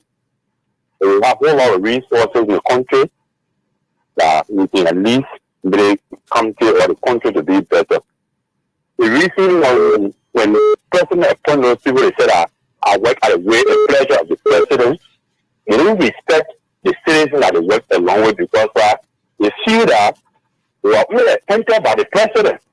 If they are elected by the people, they will have full respect and they know that at the end of the day they will be accountable to the people. So I really appreciate those forces that there should be election for the chiefs and elders. Thank you ever so much. Honorable Fagon, do you want to respond to what he said? Because he said he differed with you. Just listen to that caller. The thing is, I'm not the government spokesperson to say the government does not have money. I'm speaking as an intellectual and I'm providing my opinion that I believe, and I strongly believe, that the government of Liberia cannot afford chieftaincy elections. Let me repeat that. If you will hold elections, if anybody listening to me knows how much it costs to hold election for 73 people in the House of Representatives and 30 people in the House of Senate, then they should calculate what it will be to hold elections for tens of thousands of people. They will know what it will cost. You are talking about holding elections for 103 persons, and you are worried, you are begging, you are running around, and you want to hold elections for tens of thousands of people. I just said some villages got only 8 people in it. They have the right to hold election in their village. Some people got only 5 persons in the whole village. Maybe people in Monrovia may not know what village life is like. But those of us who know that in some villages there are only 3 people in the whole village. And it is a village. And it is a town. And it is a municipality. You cannot deny them. So it is a municipality. It is all right, let's. You cannot deny them. But is it expedient? So my thing is it expedient? I'm getting feedback. It is constitutional, don't get me wrong. But is it expedient? If you agree with me that it is not expedient to do so, like Mr. Guase said, let's change the law. Let's repeal it. Because in the next 1,000 years, I don't foresee Liberians having money for that sort of election. It's not feasible. And it's not going to happen. I don't see it anytime soon. That sort of election. All right. It's not feasible. All right, let's. It's not going to happen. Okay. I don't see it anytime soon. Let's hold you there. We have a caller on the line. Hello, caller. Hello. Hello, caller. What's your name and where are you calling from? I'm Reverend Doe calling from Kendall Community. Let's hear you. Hello. Hello, let's hear you live. Yeah, I'm saying I am Isaac Bodo calling from Kendall Community. Go ahead. Kendall. Yes, go ahead. You live. Okay, I want to say thanks to all of your panelists, but I want to differ with my brother, Eugene Fagon. He lives in a community, and the community leadership is not appointed, it's elected. We don't need a government to have elections for everything. The communities, the towns, the chieftaincies can help. The people who want to run can register, and we will have money for the election. Right? In all of our communities here, let's take Monrovia, for example, Kingsville, all the communities' elections are all, and leaders are all elected, not appointed. So it's not a big thing for the government to not afford. So I want to differ with Eugene Fagon on that. He's my friend and brother. All right. Hello, caller. Well, quickly, Fabian. You can't. Hello, caller. What's your name? Where are you calling from? Well, quickly, Fabian.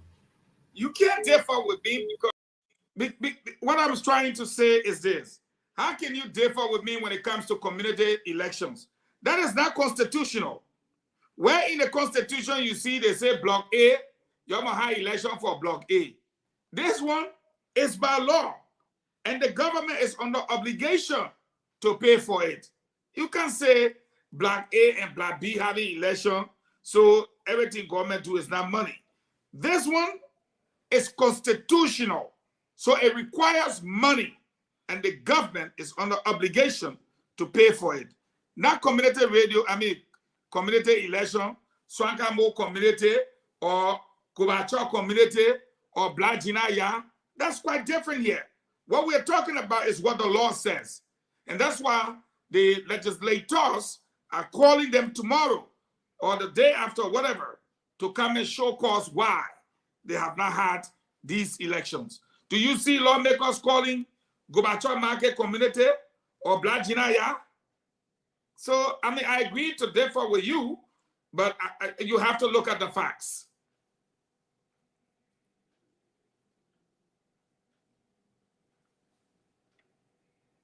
Position as payback to the citizens of other people.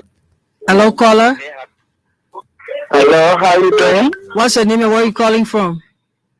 I'm calling from Cornwall, District 11. My name is Philip Luman. Let's hear you.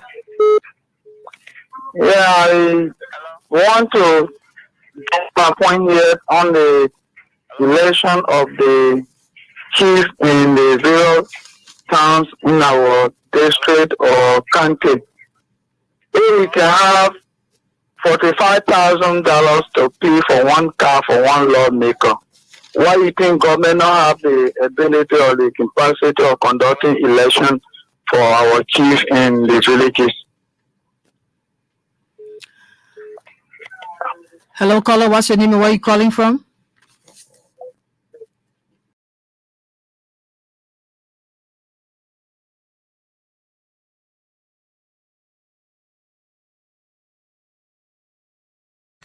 Did we just lose Fabian? Like, folks, it looks like, can you guys hear me? Thomas? It looks like Fabian's, I think she just dropped the internet, just dropped his studio. Is that correct, Thomas? Is that what you? Well, I'm not sure, but I mean, we all can see what's happening there. So then I would just say that Eugene can go ahead and Eugene or Vendetta can go ahead and respond to the last caller. We were on calls, and I think Fabi is trying to make her way back. But then we can go over to Samson B2, and after Samson 2, we go over to Vendetta. Thank you, Arnold. Thank you very much. I think, and if you notice, since we started, my answer around here tonight has been very, very circumspect. I'm being very careful. First of all, I really do appreciate to sit among you young people here tonight to have the discussion. It's very interesting because I think I'm the older person here, so to speak. But look, the issue. I mean, you always say that thing. Then when we go to our driver lesson, I'm older than you on the driver lesson. Fago, you see President Tubman. How you say that kind of thing? I say I see Tubman when Tubman himself was looking at me. He insists. Okay. Look, on a very serious note, okay, the issue here from me, the legislature have to be very careful. Because if you, and I don't want to assume here, but if you look at Nigerian politics and what have you, most likely they are trying to do this to be able to have the handle of the interior in terms of voting processes and what have you. So they have to be very careful how they do that, because the people they're sending for them, they say, okay, it's a good idea. We apologize, we're sorry, but we don't have the money. Can you provide the money? And most likely they will say, we don't have the money. But here's the interesting thing here. Yes, what you're saying is quite correct. So I think if before I speak into the raw area of it, let's go into the intellectual side, as my brother Patrick correctly stated. In order for them to do this thing and do it right, they will have to have some sort of a statistic. They will have to do a survey to understand with data, to say this is the thing that people want and this is where we need to go. And at the same time, the people who are the internal affairs and what have you, they're going to come back to say we need money to do these things. So they are a very conflicting situation that's going to happen. Let me go on the raw side. As a young man who called here earlier stated, the people just offered themselves $100,000 for them to go out to do legislation, whatever they have to do with $100,000 or what have you. They have the money. If this thing is constitutional and we do not want to create a constitutional crisis, let's establish this thing for these people to have the election. Now, you can say, okay, we're going to have the election. Let's go back to before around 1964, 1965, what have you, where people used to be in line and count people and count the vote, if we want to do it that way. But I think the election for the chieftainship, for me, is a way to actually organize and put our people together, with community service and what have you. I think if the government is successful to do that, it will be easy to recognize problems in these different communities and be able to solve it, because you will have a single person that you're going to deal with, who also have around here people that will be able to disseminate information to the community, the larger community. So I think it's this thing here from the political side, the House of Representatives have to be careful. But from community service side, I think this is needed. Let's find the money and bring these people back on And say 50, 60 years from now, if Liberians don't think this is necessary, they can do it because it's constitution. We Liberians make the constitution. We wrote the constitution. We can come back to say this part of the constitution is not serving us. Let's get out of it. We just got out of the war. Let's allow this 1986 constitution to carry us a little bit farther and see which one that is not working. We can say we don't want to do that. Thank you very much. Fabi, I have a caller here for the United States. Can I take the caller? Can I take that call? You are muted, Fabi. Can I take that call? Yes. Go ahead, caller. Your name and where you're asking. You hearing me? Go ahead, caller. Your name and where you're asking. Yes, I can hear you. Go ahead, caller. Marco Blessing, go ahead. You are live on Elbc. Marco Blessing, go ahead. You are live on Elbc. I can hear you. Go ahead. I can hear you. I can hear you. Go ahead. I can hear you. She's having problem. Go ahead, Fabi.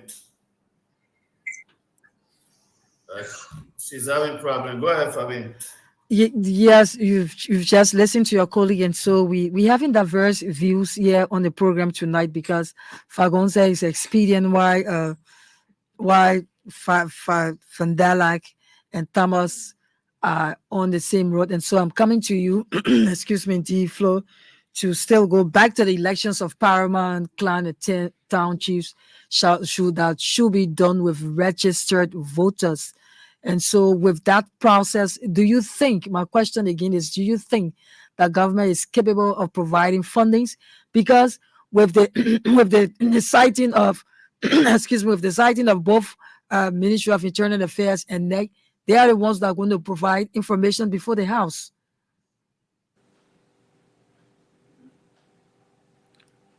D-Flow, can you hear me? Yes, I can hear you. Thanks for the question, Fabi. You know, we have a... Yes, I can hear you. Okay, Thanks for the question, Fabi. You know, we have the Constitution is being violated alone. This is not about the Constitution is... Somebody got to mute. Somebody need to mute. Can you guys mute? Vendetta, can somebody mute? Okay, can you guys hear me? So what I'm trying to say is that I understand where the Director General is coming from, and then I understand where Patrick is coming from, as well as Tamers. Each person is playing a different role here, which is just absolutely perfect for the program. Rome was not built in one day. Vendetta is saying, and he agreed almost with the Director General of the nation's pride, the Liberal Broadcasting System, that it's going to be difficult for us to find, for the government to come up with the funding because of the size. If you have to look at each county or each district to elect a town chief, almost each town in Lofa County or somewhere in the Republic of Liberia has a town chief. So it is a huge budget, very huge. It's very huge to the point that at some part, I try to agree with both the Director General and that of Vandella Patrick's, that I don't know whether we can come up with the funding at this time to do this project or to carry on this. But again, it's a good thing that at least we are taking a step to look at some of these things because, of course, this is a new dispensation of the country. The President of the Republic, this also has to do with the fight of local government. It has to do with they're trying to set up a local government system where the people will elect their own local leaders, not just somebody giving in whoever they want or he wants to be their leader. So for me, I think it's both ways. Can we come up with the money? Can we come up with whatever the budget NEC is going to say to the government that, hey, we need $200 million, we need this for us to do this. So it will come down to where the funding will come from, where the money will come from.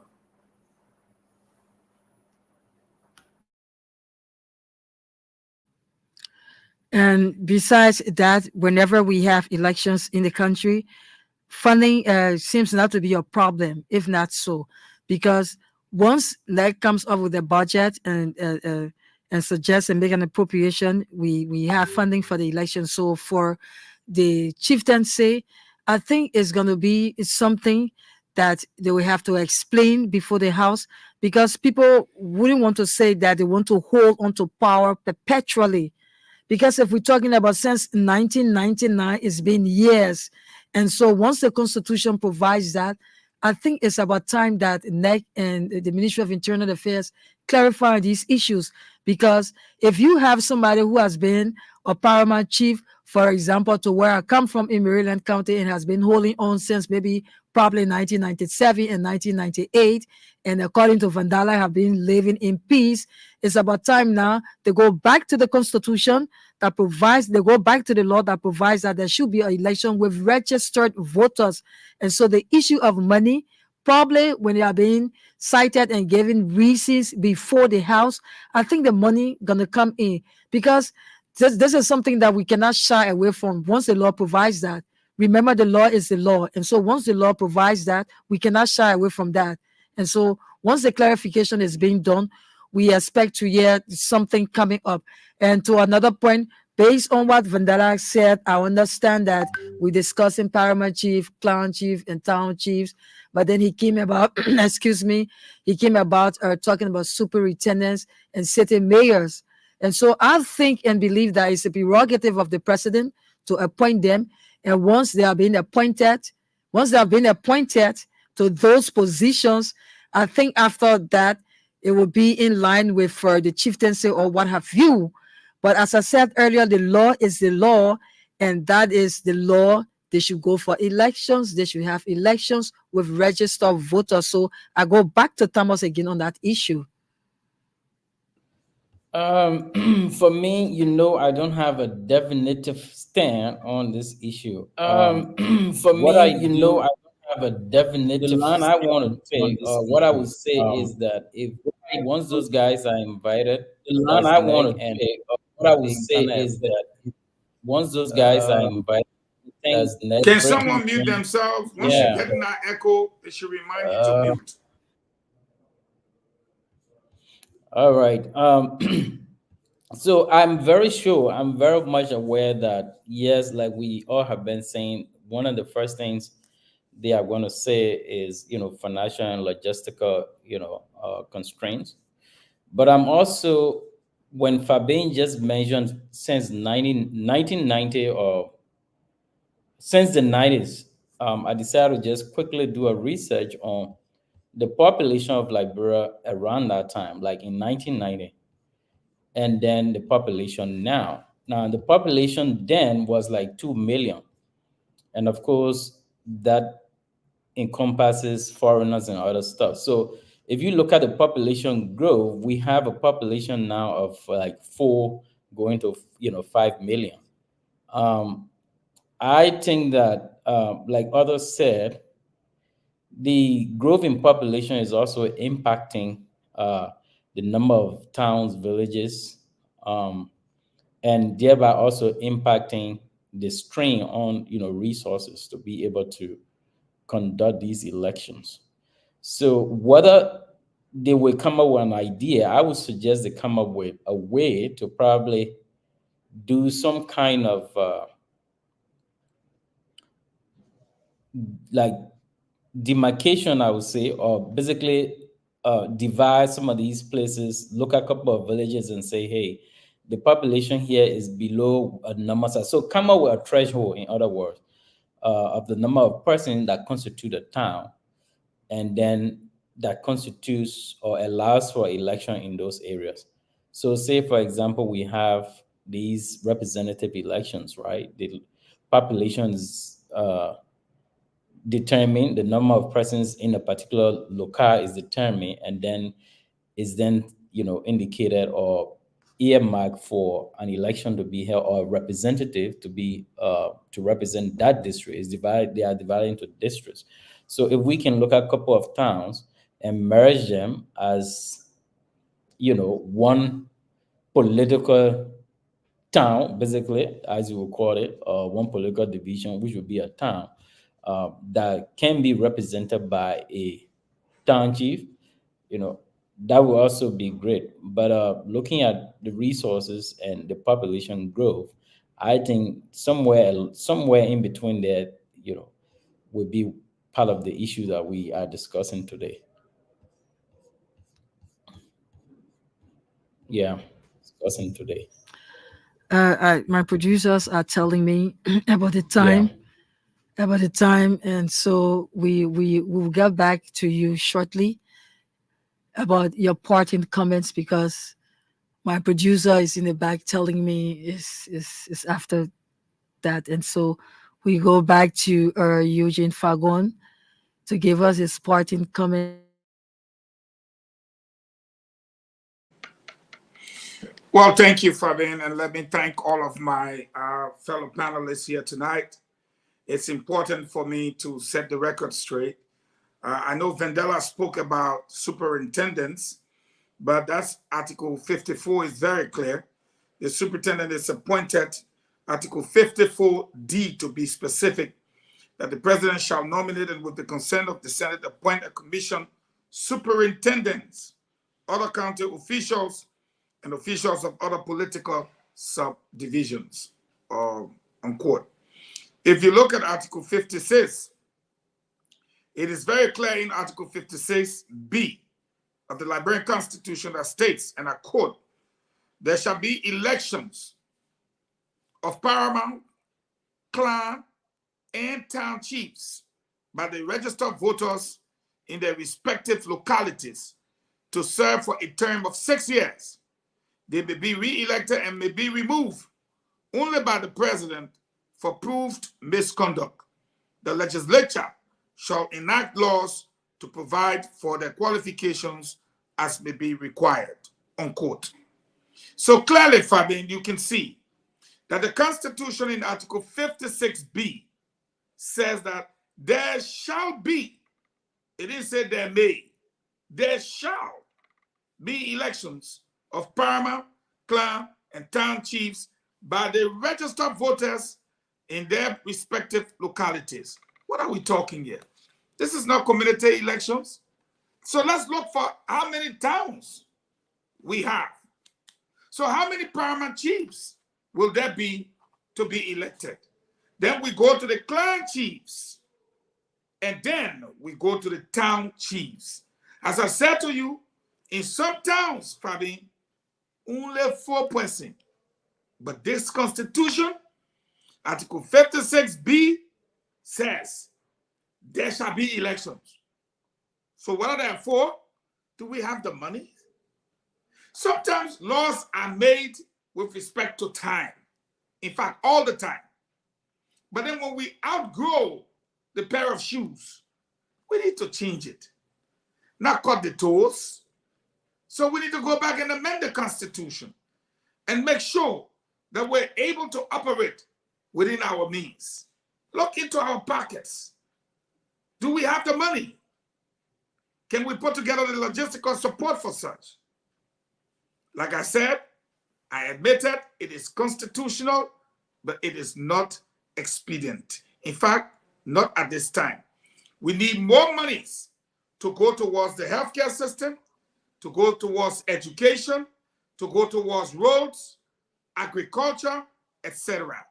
My people, we need to start thinking and thinking fast. Thank you for having me tonight. Thank you for having me tonight. Vandala, Well, parting comments. it was good to have the wonderful discussion. We discussed two major topics: the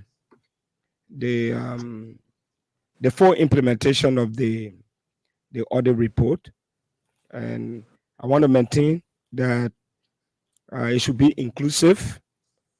I do understand the argument that it should start with the most recent regime, and it's fine. I mean, that is proposition, but our political landscape is getting toxic.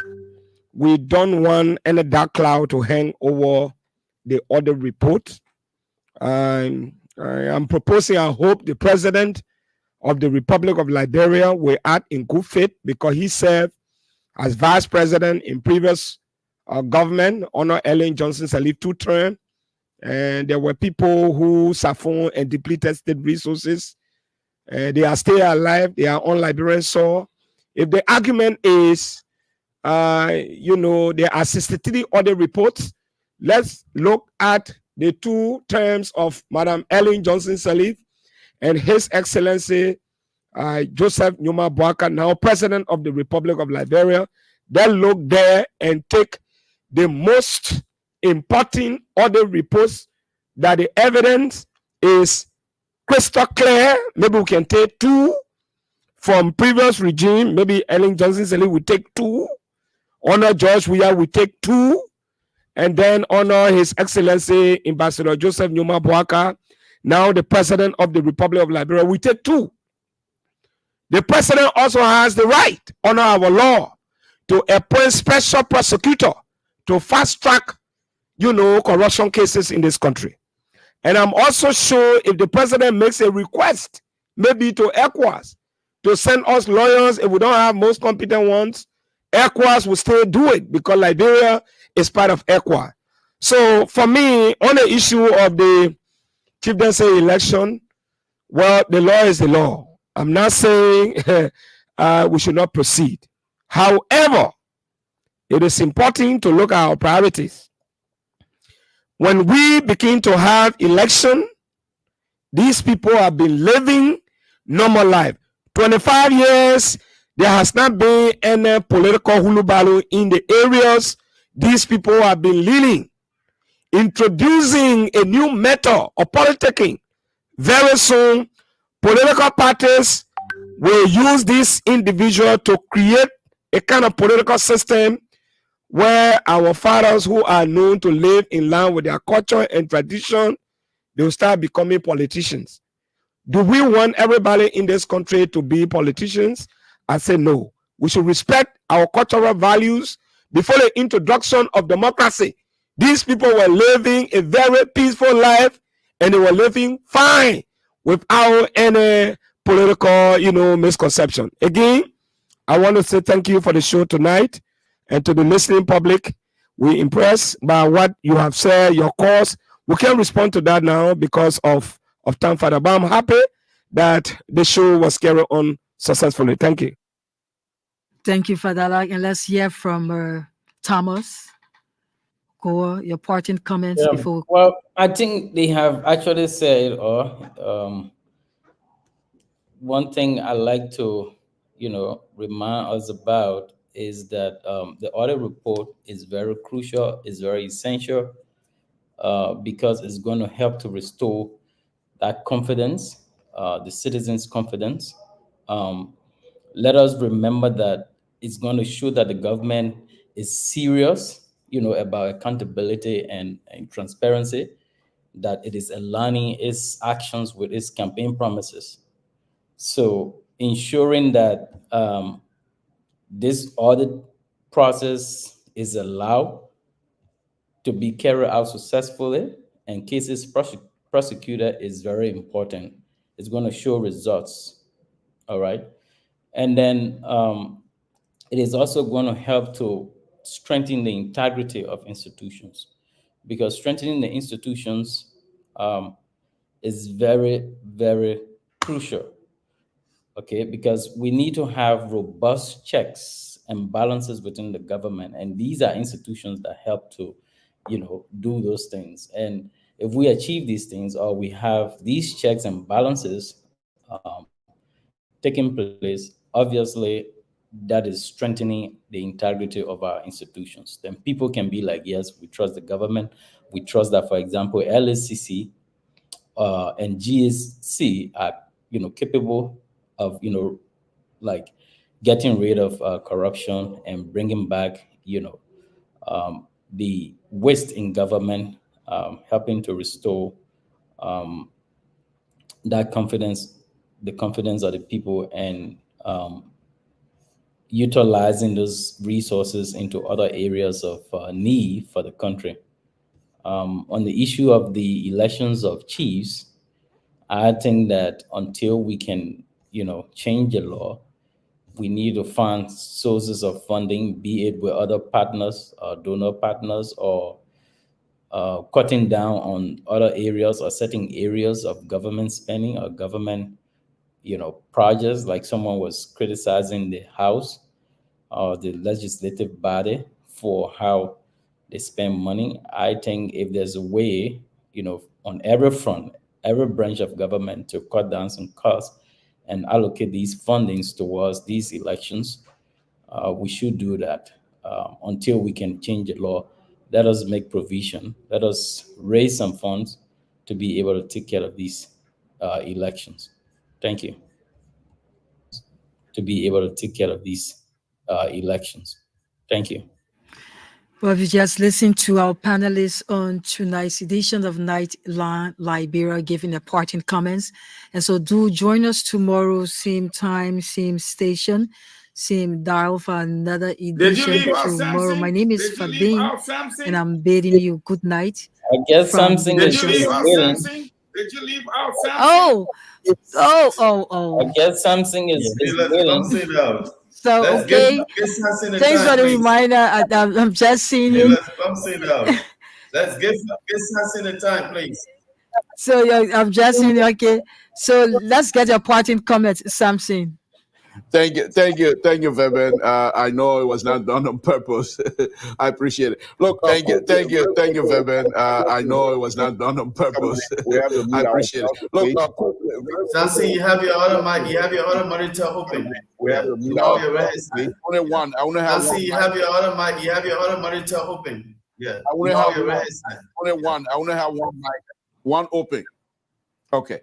All right. So thank you very much for being for this wonderful show. It's a wonderful show. And like I said earlier, I'm very happy and glad to be among you guys, to be part of this conversation. We're all Liberian and nobody is more Liberian than the other. However, when we come out to the kind of discussion, we have to be respectful to each other view and we have to be respectful for the subject matter that is being discussed. Let's go on to the audit problem, and I will be very short.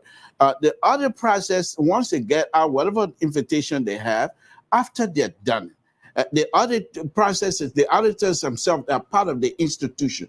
They must utilize the government mouthpiece to explain to the Liberian people what is happening. They can come out here and have one-on-one with Famied or whatever they want to talk about, or even have the Director General get that kinds of information to them so they will get Liberian people involved. Because if you're going to charge somebody and that person start going ahead with you saying nothing and start saying, oh, this is a witch hunt, and start muddling the water, we're going to have issue. So I think it's very important that the government stay ahead of this process by utilizing the institution that they themselves established to talk on behalf of them. The second thing is they chiefdom stuff. Look, Falcon brought up a good point. How many chiefdoms do you have in the country? How many towns do you have in the country? But I would say to the honorable, the people who are responsible to call what is a town, let them classify that. And then again, go to Brother Patrick comment of having a survey. What make up a town? How many people make up a town? Those kinds of stuff must be defined. So when these people go to the Capitol building, they should bring those subject matter up to say, okay, this is what we're going to do. And that's what I mean by them being humble. Again, I want to thank all of you for this wonderful, wonderful opportunity. We're here, whatever we have to do. I want to thank all of you once again for this wonderful, wonderful opportunity. We're here, we have to do. Once again, thank you very much. We appreciate your work. Thank you, Samson. And so many thanks to our D-Flow is back. So your parting comments. Well, let me make it Jeff and very brief because time is fast spent here. I want to chase this straight. Well, let me make it Jeff and very brief because time is fast spent here. I want to chase this straight to somebody's mic is open. That's Fabian. Your mic is open there, I think. So I want to speak specifically on the issue of the audit report. You know, this nation is not just a country where people should, I think, come and enrich themselves. It has been, Liberia is going to be 177 years old, I think, in few days. And looking at the history of this country, this has been and continue to be where individuals just enrich themselves when they come to power. So what time is the best time? This is the best time for us to change this thing and work this thing out in a way that other people will not just come to power and enrich themselves. So for me, I want people to get to be held accountable for whatever they do, especially when they put their hands in the cookies jar of the public. That is my thing. They should go to jail. They should be a president for government officials, for individuals that steal from the ordinary people to enrich themselves. Let them open a better prison for them. Let them do some public service work as they do in the United States. We need to see them on Broad Street where they're wearing orange jacket and cleaning up the street of the Republic. That is just all I want to say. On behalf of the team, again, I want to say thank you for the time. Thank you for all of the panelists. Thanks for holding down and doing what you do for your country. We are very proud of all of you. Thank you.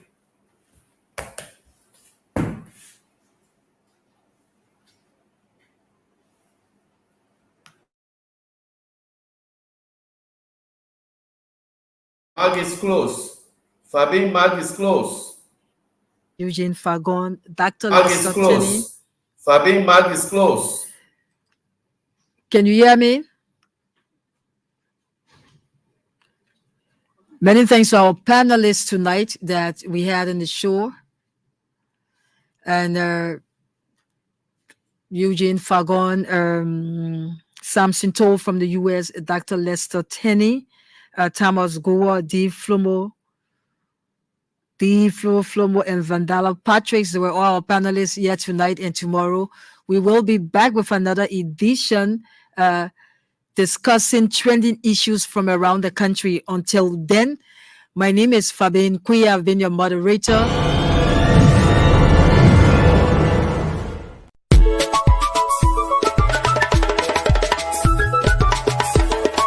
The Department of New Media and Rebranding of the Liberia Broadcasting System presents Nightline Liberia.